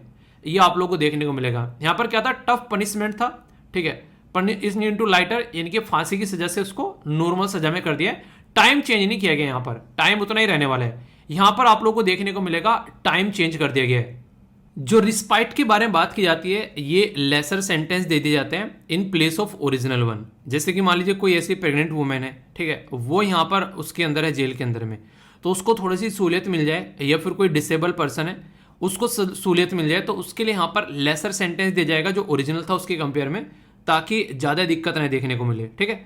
लास्ट देखने को मिलेगा यहाँ पर यह है रिप्राइव। रिप्राइव का सीधा मतलब होता है कि स्टे ऑन एग्जीक्यूशन, यानी कि फांसी की सजा है और उस पर यहाँ पर स्टे लगा देना, ठीक है। इन सारे शब्द से रिलेटेड एक क्वेश्चन आप लोगों के लिए फ्रेम किया गया कि कॉम्यूटेशन, रिस्पाइट, रेमिशन या फिर रिप्राइव। तो कौन सी करेक्टली मैच यहाँ पर स्टेटमेंट है, तो इनको आप लोग देखकर इसका आंसर देना है। Only one, only two, only three या फिर ऑल ऑफ द अबव। ठीक है, तो ये सही क्वेश्चन है आप लोगों के सामने। तो आंसर यहाँ पर इसका बी है, तो इनको देखना आप लोग, मैच करना। तो ये ऐसे क्वेश्चन होते हैं जो कि आप लोग कई बार कंफ्यूजन में डाल देते हैं, पर लेकिन ढंग से देखोगे तो कंफ्यूजन नहीं होगा। और आंसर राइटिंग के लिए ये है क्वेश्चन आप लोगों के सामने। दोस्तों इंपॉर्टेंट न्यूज़ है और नेशनल लेवल की न्यूज़ है। डायरेक्ट कई बार स्टेटमेंट आप लोगों से पूछ ली जाती है। ये आर्टिकल आप लोगों के सामने है, जैसे कि बताया मैंने, यहाँ पर सुप्रीम कोर्ट डेटा के बारे में बात कर रहा है कि कोई ऐसा मेथड बताओ कि इंसान की जान भी चली जाए और यहाँ पर उसको बेसिकली एक तरीके से मतलब एक तरह से हैंग भी ना करना पड़े, जिसको फांसी की सजा दी जाती है। तो क्या ऑल्टरनेटिव हो सकता है, तो इसका मेथड सुप्रीम कोर्ट ने गवर्नमेंट से पूछा है। तो यहाँ पर नॉर्मली गवर्नमेंट ऐसे कानून बनाती है कैसे कैसे क्या होना चाहिए, तो उसके चलते यहाँ पर है तो सुप्रीम कोर्ट ने डेटा मांगा है ऑल्टरनेटिव मेथड को एग्जीक्यूट करने के लिए अदर देन हैंगिंग। ठीक है, तमिलनाडु जो गवर्नमेंट है उसने प्रपोज किया है यहाँ पर इंप्लीमेंट करने के लिए Tamil Nadu millets mission for 5 year, क्योंकि मिलेट्स के बारे में भी आप लोगों ने सुना होगा, श्री अन्ना का नाम दिया गया। तो यहाँ पर उसकी वजह से 2023 को हम लोग नेशनल मिलेट्स डे के रूप में आप लोग बोल सकते हैं, इंटरनेशनल डे हम लोगों ने क्रिएट करा दिया। वैसे नेशनल होना चाहिए था, पर लेकिन इस लेवल पर हम लोग कंपेन को ले गए कि इंटरनेशनल बन गया। बजट में उसके लिए प्रॉपर प्रस्थान रखा गया। तो एक इंपॉर्टेंट आप लोगों से एग्जाम में क्वेश्चन अगर बनने लगे तो कंफ्यूजियन आप लोगों को नहीं है। ठीक है, तो डायरेक्ट क्वेश्चन आप लोगों से बन सकता है। उगादी और युगादी जो है वो सेलिब्रेट किया जाता है as a beginning of new year in the Andhra Pradesh, Telangana और कर्नाटका। तो काफ़ी शानदार तरीके से आप लोग यहाँ पर देख सकते हैं। हमारे देश में बहुत सारे इंपॉर्टेंट डे सेलिब्रेट किए जाते हैं, अलग अलग एरिया में आप लोगों को कल्चर से रिलेटेड आप लोग कनेक्टिविटी देखने को मिलेगी। तो अक्सर स्टेट पीसेस के अंदर भी आप लोगों से यहाँ से क्वेश्चन बन जाते हैं। यूपीएससी भी अक्सर कल्चर से रिलेटेड क्वेश्चन आप लोगों से पूछ लेती है। ठीक है, बिहार दिवस 2023 जो है वो सेलिब्रेट किया जा रहा है मार्च 2022 से लेकर 2024 तक। तो ये इसका सेलिब्रेशन आप लोगों को देखने को मिल रहा है। यहाँ पर जो थीम रखी गई है ये आप लोगों के स्टेट पीसेस के लिए, बिहार के लिए इंपॉर्टेंट है। बात की जा रही है यहाँ पर युवा शक्ति बिहार की प्रगति। तो बहुत ही प्यारी सी थीम लगी मुझे पर्सनली, जब मैंने इसको देखा मैंने कहा बिल्कुल एक जोश भरने वाली है अंदर। इसरो के द्वारा लॉन्च किया जा रहा है यहाँ पर one web India 2 mission from Satish Dhawan जो स्पेस सेंटर है श्रीहरिकोटा से। तो हम लोग क्या कर रहे हैं फिलहाल के टाइम पर, अपनी तो देखिए आवश्यकताओं की पूर्ति कर ही रहे हैं, हम लोग दुनिया के भी जो सिस्टम लॉन्च कर रहे हैं। तो ये काफ़ी बड़ी बात है अपने आप में। तो नहीं क्या, एक तरीके से गर्व करने वाली फीलिंग आती है कई बार इन सब चीज़ों के ऊपर में। दोस्तों बहुत ही इंपॉर्टेंट न्यूज़ कई सारे तरीके से हो सकती है, कई बार तो लोकेशन न्यूज़ में रहती है और कई और भी सारे रीज़न आप लोगों को देखने को यहाँ पर मिलते हैं। बात की जा रही है एक पर्टिकुलर जानवर, एक पर्टिकुलर पक्षी बोला जाएगा, बेसिकली बत्तख है। ठीक है, बत्तख भी ये कह रही होगी यार मुझे तो पता नहीं है कि मतलब मेरी इतनी चर्चाएं हो रही हैं, आप लोग एग्जाम में क्वेश्चन पूछ रहे हो। लॉन्ग टेल्ड डक स्पीसीज है यहाँ पर, ये ऐसी कुछ आप लोगों को देखने को मिले। कितनी प्यारी है, मतलब देखकर मेरा तो दिल आ गया यार। देखो ठीक है, ये यहाँ पर इसकी जो पूंछ है ये काफ़ी लंबी है और ये अभी जो स्पोर्ट की गई 116 साल बाद यहाँ पर ये जो वुलर लेक है कश्मीर के अंदर में, वहाँ पर इसको स्पोर्ट किया गया, यानी कि इतने समय बाद। तो माइग्रेटरी जो बर्ड होती हैं कई बार बहुत लंबी लंबी डिस्टेंस तय कर कर इधर उधर पहुँचती हैं। तो इसको लगा कि चलो इंडिया घूम कर आते हैं, अब तो कश्मीर में शांति है तो मुझे कह रहे स्वागत नहीं करोगे कश्मीर में हमारा। तो वही चीज़ें हैं यहाँ पर। तो ये हमारे देश में एंट्री की गई इसके द्वारा। और ये आज की डेट में अगर बात करोगे तो agreement on conservation of African Eurasian migration जो माइग्रेटरी बर्ड है उसके तहत इसको प्रोटेक्शन भी मिलती है, क्योंकि international union for conservation of nature का जो लिस्ट है जिसमें तैयार की जाती है उसको इसमें इसको वनरेबल की कैटेगरी में रखा गया है। ठीक है, तो ये बेसिक चीज़ें हैं इसके बारे में। और बाकी ये जो लेक न्यूज़ में आ गई है तो ज्योग्राफी का भी क्वेश्चन आप लोगों के लिए बन जाएगा। तो ये वन ऑफ द, अगर बात करेंगे फ्रेश वाटर लेक आप लोगों को यहाँ पर देखने को मिलेगी। कई बार आप लोगों से देखो ना क्या होता है, जैसे आप लोगों को ये इस तरीके से अंदाजा लगाना पड़ता है कि करंट अफेयर जब पढ़ते हो ना तो हर टाइम करंट अफेयर अगर एग्जाम में नहीं आता है, कई बार क्या कहते हैं कि करंट अफेयर तो यार अब की बार कुछ एग्जाम में आया नहीं। करंट अफेयर नहीं था एग्जाम में, करंट अफेयर का बैकग्राउंड था एग्जाम में, यानी कि डल लेक के बारे में आप लोगों से पूछ लिया। तो पूछेंगे one of the largest fresh water lake Asia में, क्या डल लेक है? जी हाँ बिल्कुल है। ये जम्मू एंड कश्मीर के बांदीपुर डिस्ट्रिक्ट में आप लोगों को यहाँ पर देखने को मिलेगी। ये सबसे इंटरेस्टिंग चीज़, अगर ज्योग्राफी का क्वेश्चन को पूछना होगा आप लोगों से तो बोल देंगे कि ये जो लेक है ये टेक्टोनिक जो एक्टिविटीज़ के द्वारा यहाँ पर बनाई गई थी और झेलम रिवर से यहाँ पर ये निकली थी। कितना इंटरेस्टिंग क्वेश्चन बन जाएगा। झेलम की जगह चेनब दे देंगे, आप लोग क्वेश्चन स्टेटमेंट गलत हो जाएगा। बोल देंगे यहाँ पर जो तुलबुल प्रोजेक्ट है यहाँ पर, जो कि वुलर लेक से रिलेटेड आप लोगों को देखने को मिलेगा यहाँ पर माउथ पे, वो यहाँ पर इसी से रिलेटेड है, यानी कि तुलबुल प्रोजेक्ट इसी लेक पर आप लोगों को देखने को मिलेगा। इंटरेस्टिंग आप लोगों को बोल देंगे ये एक रामसर साइट भी है।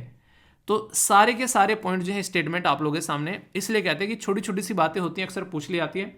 बोले सर इतनी सारी रामसर साइट रट कर जानी है, इतनी नहीं रटनी है पर उतनी तो रटनी है, रटनी मतलब याद रखनी है जो कि न्यूज़ में है, और कनेक्ट करके आप लोग याद भी रख सकते हैं कि वूलर यानी कि कूलर में रख दिया यहाँ पर एक बहुत ही प्यारी सी लंबी जो पूंछ की बत्तख को, ठीक है, और उसका कूलर का डब्बा बंद कर दिया, उसमें से उसकी पूंछ बाहर निकल रही है, ठीक है।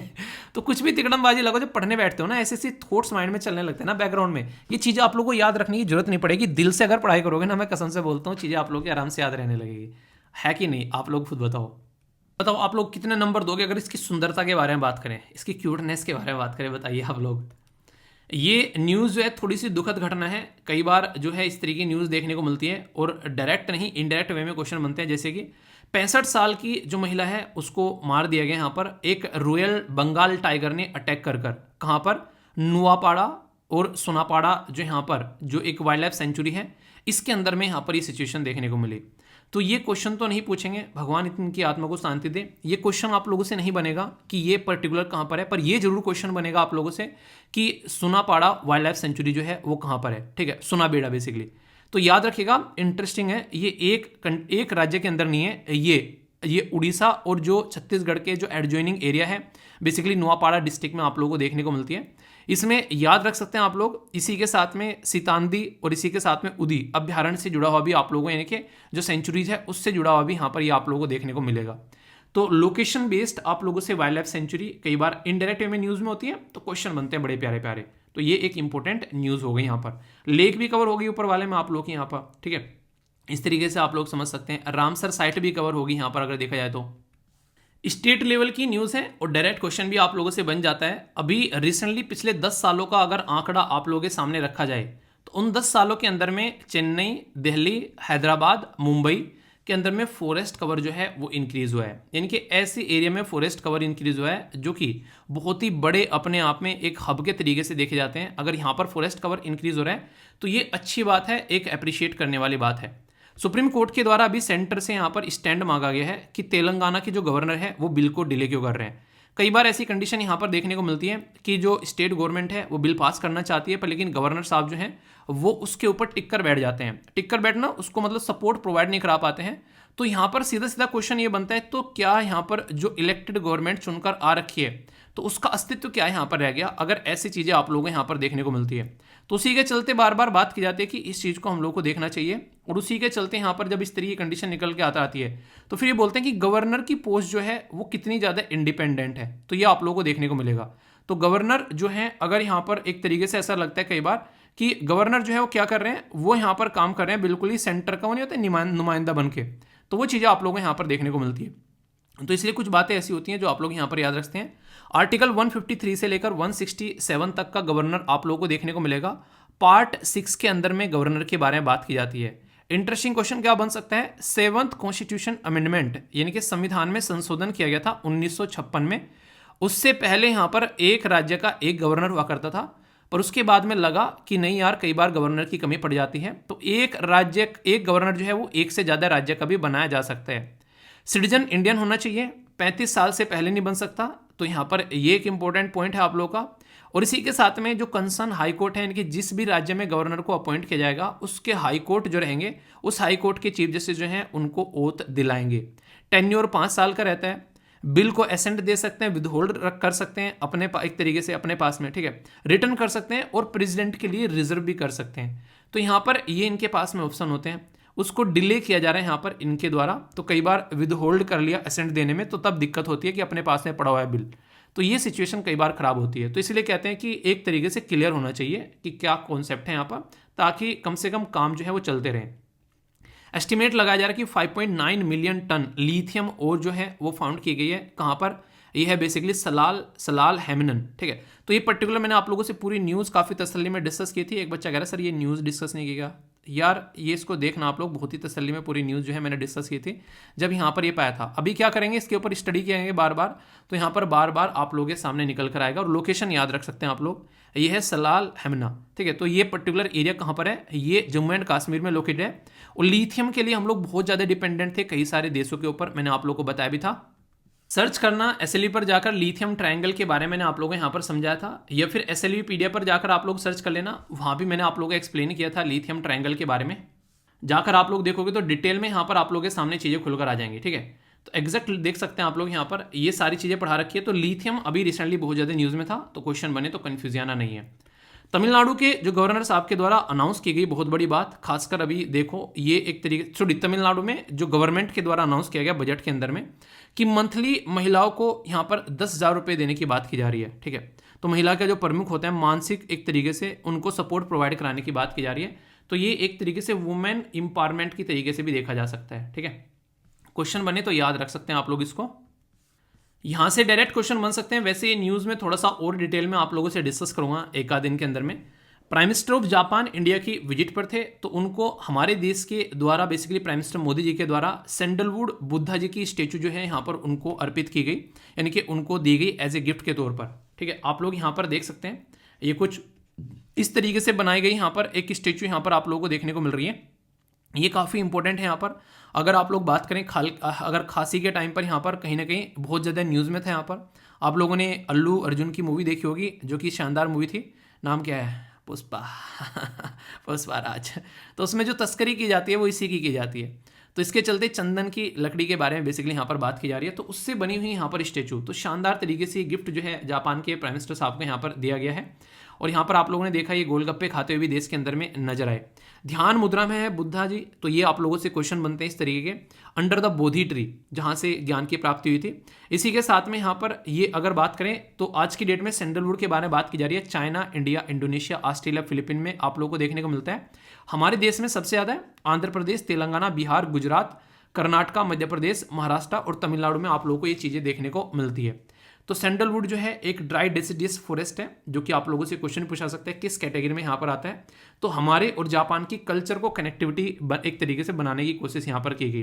देखिए हथियारों से लोगों को हराने से ज़्यादा बेटर है कि कल्चर के साथ में कनेक्ट करके उनके साथ में दोस्ती बढ़ा लेना। तो ये काम करने में हमारे देश के प्राइम मिनिस्टर साहब जो हैं वो माहिर हैं, ऐसा आप लोग बोल सकते हैं। कई बार आप लोगों ने चीज़ें नोटिस की होगी, मतलब एक नेक्स्ट लेवल पर जाकर रिलेशनशिप बनाते हैं, यारी दोस्ती निभाते हैं, ठीक है। तो ये समझ सकते हैं। गूगल जो डूडल है, यानी कि गूगल के जब सर्च करते हैं उसके ऊपर एक छोटा सा एरिया रहता है, उसमें जाकर आप लोग सर्च करोगे तो कई सारी चीज़ें आप लोगों को देखने को मिलती हैं। तो ईरानियन न्यू ईयर नवरोज़ के बारे में बात की जा रही है, उसका सेलिब्रेशन यहाँ पर किया गया। तो ये काफ़ी बड़ी बात थी। ये नवरोज़ यानी कि न्यू ईयर के तरीके से आप लोग जैसे देखते हैं न्यू डे के तरीके से, तो ये है। और एक तरीके से यहाँ पर ये यूनेस्को इंटेंजिबल कल्चर हेरिटेज जो ह्यूमैनिटी ऑफ इंडिया के बारे में बात करें तो उसमें लिस्टेड भी है यहाँ पर ये, ठीक है। तो ये आप लोगों से क्वेश्चन भी पूछा सकते हैं, तो इंपॉर्टेंट है। छोटी छोटी सी बातें होती हैं, कई बार थोड़ा सा याद रख सकते हैं, कुछ बातें आप लोगों को पता होनी चाहिए, ठीक है। इकोनॉमी से रिलेटेड यहाँ पर न्यूज़ है। कोई कंपनी किसी देश में अगर इन्वेस्टमेंट करने आती है तो समझ में आता है, पर लेकिन अगर वो कंपनी निकल कर जाना चाहती है तो उसमें कई सारी दिक्कतें झेलनी पड़ती है। तो कॉर्पोरेट अफेयर मिनिस्ट्री के द्वारा सेटअप की गई है फैसिलिटी, ताकि फटाफट आए, और फटाफट नहीं, झट मंगनी पट भी आ और गोली कल्टी मार वाली बात। तो इसके लिए सेंटर फॉर प्रोसेसिंग जो यहाँ पर एक्सेलेरेटेड कॉर्पोरेट एग्जिट, ये सी पीस आप लोगों को देखने को मिलेगा। डायरेक्ट क्वेश्चन बन सकता है, भाई साहब इंपॉर्टेंट है, बहुत ज़्यादा है, ठीक है। कोई कंपनी आ रही है वो बंद कर अपना जुगाड़ जा रही है, तो सेटअप किया जा रहा है Indian institute of corporate affair, कहाँ पर, हरियाणा के अंदर में, ताकि कोई कंपनी अगर अपना सिस्टम बंद कर जाना चाहती है तो आसान से यहाँ से कल्टी मार सके। जो बॉडी है यहाँ पर, ये सेक्शन 396 यहाँ पर याद रखिएगा, 396 कंपनी एक्ट के तहत में यहाँ पर इसको बनाया जा रहा है। और 1 अप्रैल से यहाँ पर पिक्चर में आ रही है। यहाँ पर ये नया सेंट्रलाइज फैसिलिटी आप लोगों को देखने को मिलेगी जो डिसीजन मेकिंग का काम करेगी, और फटाफट सारी चीज़ें यहाँ पर देखने को मिलेगी।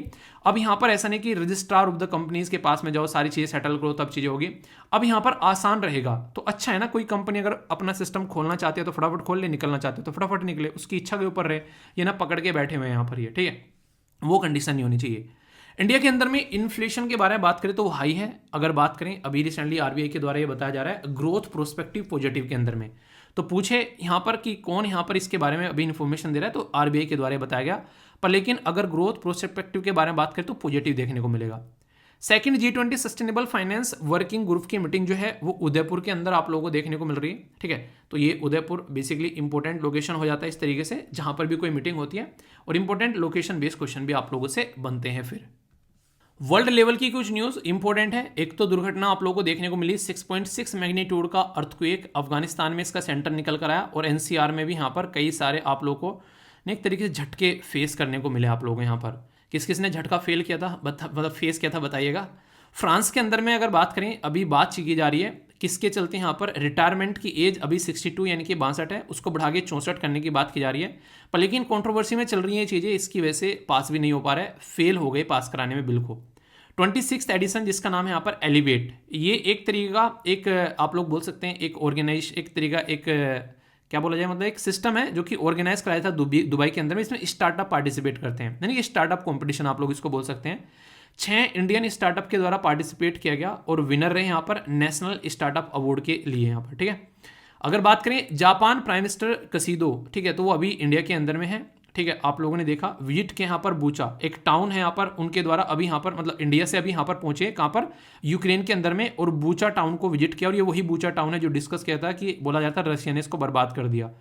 तो अभी आप लोगों को पता है चाइना के प्राइम मिनिस्टर, चाइना के जो प्रेसिडेंट हैं वो रशिया की विजिट पर है, जापान के यूक्रेन की विजिट पर है। तो किसी न किसी तरीके से सिचुएशन को कंट्रोल करने की कोशिश की जा रही है। तो देखो सिचुएशन कहाँ पर जाकर रुकती है, उसके बारे में बाद में पता चलेगा, ठीक है। दोस्तों ये न्यूज़ मुझे काफ़ी इंटरेस्टिंग लगी। यहाँ पर हमारी जो रैंक है, यानी कि हम खुश नहीं है दुनिया में, वर्ल्ड हैप्पीनेस रिपोर्ट बता रही है 126वीं रैंक पर रखकर हमको। और हमसे ज़्यादा खुश पता है कौन है? पाकिस्तान, श्रीलंका, ये हमसे ज़्यादा खुश है। हंसो यार, इसके ऊपर हंसी नहीं आई आप लोगों को। इंडिया की जो रैंक है वो यहाँ पर हायर देन पहले जो थी यहाँ पर 136 थी, अभी यहाँ पर 126 हो गई है। पर लेकिन हमसे ज़्यादा खुश पाकिस्तान और श्रीलंका है, जिनके दोनों के हाथ में कटोरा है, आप लोगों को पता है। फिनलैंड जो है वो टॉप लिस्ट पर है, तो अगर रहने के लिए मौका मिले तो फिनलैंड जाकर रहो, वहाँ लोग बहुत खुश हैं इनके हिसाब से। तो 6th कॉन्जुगेटिव ईयर, इतने खुश हैं कि 6 साल से लगातार खुशी का जो है माहौल है वहाँ पर, ठीक है। तो ये रिपोर्ट है, इसके बारे में थोड़ा सा डिटेल में भी मैं आप लोगों से डिस्कस करूँगा, टेंशन मत लेना, ठीक है। ये एनुअल पब्लिकेशन है, United nation sustainable development solution network के द्वारा प्रस्तुत किया जाता है। 6 फैक्टर रहते हैं, सोशल सपोर्ट कैसा है, इनकम कैसी है, फ्रीडम कैसी है, इसी के साथ में जनरसिटी कैसी है, एब्सेंस ऑफ द करप्शन है कि नहीं, क्योंकि करप्शन आधों को रुला देता है, ये कंडीशन है, ठीक है। कुछ बेसिक बता दी और डिटेल में डिस्कस करेंगे मैं आप लोगों से, तब आप लोगों को और ज़्यादा बातें जानने को मिलेगी, ठीक है। स्कीम है यहाँ पर integrated programme for senior citizen, department of social justice जो यहाँ पर एम्पावरमेंट है, इसके द्वारा ये प्रोग्राम देखने को मिलता है। कंपोनेंट है अटल वियोग जो यहाँ पर अभ्युदय जो योजना है उसका। तो इसके चलते यहाँ पर एक तरीके से क्या होता है, एक एड प्रोवाइड करा जाता है एनजीओ वॉलंटरी ऑर्गेनाइजेशन के द्वारा, ताकि मेंटेन किया जा सके सीनियर सिटीजन के जो होम्स हैं या फिर उनकी जो केयर है, ठीक है। तो इसके चलते अटल जो व्यो अभ्युदय जो योजना है उसके बारे में पूछा जा सकता है आप लोगों से। देखिए क्वेश्चन आप लोगों से अगर योजना के बारे में पूछे तो अक्सर बनने के चांसेस रहते हैं, तो कन्फ्यूजन यहाँ पर नहीं होना चाहिए, तो थोड़ा सा उसके बारे में आप लोग आइडिया रखेंगे तो स्कीम कवर हो जाएगी। और अगर आप लोग एपीएफसी की तैयारी कर रहे हैं तो वहाँ पर आप लोगों से ये सोशल सिक्योरिटी की कैटेगरी में होगी, ठीक है। हालांकि जब स्पेशल लेक्चर लूंगा मैं यहाँ पर तो आप लोगों की चीज़ें कवर होंगी अच्छे से, सारी स्कीम्स वगैरह, तो उसको आप लोग अच्छे से एंजॉय कर पाओगे। तो उसके लिए तो चीज़ें वो तसल्ली में कवर की जाएगी। उसके लिए तो अच्छे से जब हम देखिए उसके लिए जो लेक्चर होंगे ना, खासकर जो पर्टिकुलर स्पेसिफिक पेपर के लिए, तो वहाँ पर आप लोगों को बेसिकली चीज़ें काफ़ी अच्छे से डिटेल में देखने को मिलेंगी, ठीक है। तो आप लोग देखते हैं। अगर बात करें सेंट्रल सेक्टर स्कीम के बारे में, और ऐसा नहीं है कि यहाँ पर जो यूट्यूब के ऊपर भी कई सारे लेक्चर्स आएंगे, जैसे अभी अगर आप लोगों का एग्जाम पास में आ रहा है तो उसके लिए भी प्रिपरेशन चल रही है, टेंशन मत लेना। आप लोगों की जो फरवरी की वीडियो बची हुई है और मार्च की वीडियो, और इसके बाद में फिर आप लोगों की ईयरली वीडियो भी आएगी, ठीक है। तो वो आप लोग याद रखना, उसके लिए तैयार रहना अच्छे से, जिसमें सारा करंट अफेयर आप लोगों का रिवीजन होगा। अगर बात करें नेशनल एक्शन प्लान के बारे में तो यहाँ पर सिटीजन से रिलेटेड है, यहाँ पर ये एम है किस तरीके से सोसाइटी में हेल्दी और हैप्पी लाइफ बनानी है, और नोडल मिनिस्ट्री यहाँ पर social justice and empowerment. Central sector का मतलब है कि सेंट्रल गवर्नमेंट सारी रेस्पॉन्सिबिलिटी ले रही है, ठीक है। बात करते हैं रिसर्चर फ्रॉम द स्टेट्स, जो इस अभी यहाँ पर रेयर मोथ स्पीसीज, तो ये आप लोगों से मैंने डिस्कस भी किया था, ठीक है, माइमुसुमिया सेलोनिका, ठीक है। तो ये फर्स्ट टाइम कहाँ पर देखा गया, तो ये आप लोगों को बताना है फर्स्ट टाइम कहाँ पर, केरला, कर्नाटका, तमिलनाडु या फिर यहाँ पर गोवा के अंदर में। नेक्स्ट यहाँ पर बात की जाए डॉक्टर मानिक शाह, ठीक है, एक डेंटल सर्जन जो कि पॉलिटिशियन बने, उनके द्वारा चीफ मिनिस्टर कौन से स्टेट के बने, त्रिपुरा, मणिपुर, मेघालय या फिर नागालैंड। तो छोटे छोटे क्वेश्चन आप लोगों से बनते हैं कई बार। नेक्स्ट यहाँ पर बात की जाए second meeting of the global partnership for the financial inclusion, तो ये काफी इंटरेस्टिंग क्वेश्चन बन जाएगा। G20 से रिलेटेड चेन्नई, हैदराबाद, नागपुर या फिर इंदौर कहाँ देखने को मिला। नेक्स्ट यहाँ पर बात की जा रही है who made the history by becoming the Nagaland first women minister, ये काफी इंपॉर्टेंट आप लोगों से यहाँ पर पूछा जा सकता है, ठीक है। तो सलो तुहोनुसा, ठीक है, क्रूज, इसी के साथ में यहाँ पर नज्म, ये है बेसिकली नजमा हब्दुल्ला, इसी के साथ में यहाँ पर अजंता नियोग, नेक्स्ट है यहाँ पर रंजना बघेल, ठीक है। इंपॉर्टेंट क्या है, आप लोग यहाँ पर कोई ऐसा नाम आ जाए ना जो कभी मतलब लोगों से मुंह से भी ना बोला जाए और यहाँ पर लोगों को ये समझ में भी ना आए कि यार ये कौन हो सकता है, ठीक है। तो अक्सर ऐसे नाम ऑप्शन में तभी होंगे जब वो आंसर होंगे, ठीक है। तो ये आप आंसर है आप लोगों के सामने, इसलिए बता रहा हूँ, कभी फिर माइंड से निकले। मैंने कहा ये एलिमिनेशन मेथड में भी आप लोग इस्तेमाल कर सकते हैं, ठीक है। इंपॉर्टेंट क्वेश्चन है यहाँ पर, इसको आप लोग अटेम्प्ट करिएगा। आप लोग का एक अच्छा क्वेश्चन आप लोगों के सामने है। बात करते हैं यहाँ पर प्लेस इन न्यूज़ के बारे में, या फिर जो भी हमारी आज के दिन में हम लोग कवर कर रहे हैं बेसिकली जो रामसर साइट है, उनमें से एक रामसर साइट अभी रिसेंटली 19 में ही यहाँ पर 19 सितंबर को इसको रामसर साइट का दर्जा दिया गया। ये आप लोगों से कई बार क्वेश्चन पूछे जाते हैं मैच करने के लिए, अगर आप लोगों ने पेपर उठाकर देखे होंगे तो डायरेक्ट क्वेश्चन आप लोगों से रहते हैं। तो इसलिए कहता हूं कि चीज़ों को कवर करते हुए अच्छे से चलो ताकि भूलो ना, ठीक है। तो बात की जा रही है यहाँ पर नवाबगंज, जो यहाँ पर बर्ड सेंचुरी है, नवाबगंज जो बर्ड अभ्यारण्य आप लोग बोल सकते हैं। तो ये उन्नाव डिस्ट्रिक्ट कानपुर, एक तरीके से कानपुर और लखनऊ का जो हाईवे है वहाँ पर देखने को मिलेगा। नवाबों का शहर बोला जाता है, वैसे लखनऊ को आप लोगों ने सुना भी होगा। 2015 में इसको रीनेम किया गया बेसिकली यहाँ पर शहीद चंद्रशेखर आज़ाद बर्ड सेंचुरी। तो इसलिए मैंने इसके ऊपर फोकस दिया, क्योंकि एक तो यहाँ पर नाम चेंज किया गया और वो भी फ्रीडम फाइटर से रिलेटेड है यहाँ पर, तो डायरेक्ट क्वेश्चन आप लोगों से पूछा जा सकता है। तो ये रामसर साइट मैंने बताई दी यहाँ पर। इसके अंदर में कई तरीके के आप लोगों को रेप्टाइल्स देखने को मिलेंगे, खिसक कर चलने वाले, कोबरा, वाइपर, इसके क्रैट, यहाँ पर रैट, स्नैक, ये सब चीज़ें। और इसी के साथ में यहाँ पर आप लोगों को ऑल्सो हाउस ए डियर जो पार्क है, जो ये भी आप लोग यहाँ पर देखते हैं, चीज़ें देखने को मिलेगी। तो कन्फ्यूजन नहीं होना चाहिए, हिंदी में भी है और इंग्लिश में भी है, और डायरेक्ट क्वेश्चन भी आप लोगों से देखने को मिलते हैं, तो माइंड में थोड़ी सी क्लैरिटी रखनी है, ठीक है। क्वेश्चन के आंसर देख लेते हैं किस किस ने अटेम्प्ट किए, और जो भी क्वेश्चन आप लोगों को मिलते हैं उनको अटेम्प्ट कर आंसर बताया करो कि आप लोग के आंसर कितने आए, ठीक है। तो आंसर है इसका तमिलनाडु, तो ये याद रखिएगा यहाँ पर। तो ये अभी यहाँ पर तमिलनाडु के अंदर चीज़ें सपोर्ट की गई। नेक्स्ट क्वेश्चन जो है यहाँ पर, ये क्वेश्चन आप लोगों से पूछा जा सकता है। तो यहाँ पर मानिक शाह जो है वो डेंटल सर्जन, त्रिपुरा के चीफ मिनिस्टर सेकेंड टाइम, ठीक है। तो त्रिपुरा है यहाँ पर। त्रिपुरा किस किस स्टेट के साथ में अपना जो बॉर्डर टच करता है, ये आप लोगों को बताना है। सेकेंड मीटिंग के बारे में यहाँ पर बात की जा रही है, तो ये इंटरेस्टिंग है। G20 की जो मीटिंग्स चल रही है, तो ये हैदराबाद के अंदर में आप लोगों को देखिए अलग अलग एरिया में देखने को मिल रही है, तो फायदा इससे काफ़ी ज़्यादा निकल कर आ रहा है सामने, ठीक है। इसी के साथ में अगर बात करें, ये मैंने आंसर आप लोगों को बता दिया, कंफ्यूजन नहीं होना चाहिए। इसका आंसर आप लोगों को बी देखने को मिलेगा, ठीक है। तो ये बेसिक है, माइंड में क्लैरिटी रखकर आप लोगों को चलनी है। आइए अब आप लोगों को इंग्लिश पति बनाते हैं। जो भी आप लोगों को इंग्लिश सीखने में दिक्कत होती है, अगर वोकैबुलरी अच्छी होगी तो एटलीस्ट ये पता चलेगा सामने वाला बोल क्या रहा है, बेइज्जती नहीं होगी, ठीक है। तो बेइज्जती होने से बचा रहा हूँ मैं। एनडीए सीडीएस एसएससी बैंकिंग के अंदर में आप लोगों से बन जाते हैं डायरेक्ट क्वेश्चन। एपीएफसी में भी वोकैबुलरी वगैरह आप लोगों से पूछी जाती है। इसी के साथ में आंसर राइटिंग अच्छी कर पाओगे अगर वोकैबुलरी अच्छी होगी, ठीक है। बॉवरिस यानी कि असिस्ट, यानी कि एक तरीके से यहाँ पर एक तरीके से जो शब्द यहाँ पर यूज़ किया जाता है, रफ भी बोल देते हैं, कई बार खुदरा टाइप में बोल देते हैं, ठीक है। तो ये देखने को मिलेगा। या फिर कोई ऐसा रूड टाइप का आदमी नहीं होता है कि काफ़ी रूड है यार, ये तो इसके इंसान के साथ में बात करना भी सही नहीं है, तो पता नहीं क्या बोल दे, मतलब नहीं कि एक तरीके कुछ भी बोल के निकल जाता है इंसान, तो वाली बातें आप लोगों को देखने को मिले। तो उसका बॉवरिस्ट नाम भी आप लोग रख सकते हैं, ठीक है। तो एक नया नाम सुझा दिया मैंने आप लोगों को, वैसे पता नहीं चलना चाहिए उसको वरना लड़ाई हो जानी है और फिर मेरा नाम बोलोगे कि सर ने लड़ाई करवा दी। नेक्स्ट है यहाँ पर इम्प्रोवाइज्ड, तो ये होता है एक तरीके से गरीब, ठीक है, यानी कि लैक ऑफ मनी। तो ये आप लोगों को देखने को मिलेगा। कई बार भीख मांगना भी बोल देते हैं नॉर्मली, ठीक है। एक तरीके से ना जो अप टू द मार्क नहीं होती है चीज़ें, ऐसा बोल सकते हैं। अपोजिट में तो वही होगा, अमीर आदमी भाई साहब जिंदगी के मजे चल रहे हैं, इंजॉय चल रहे हैं पूरा फुल तरीके से।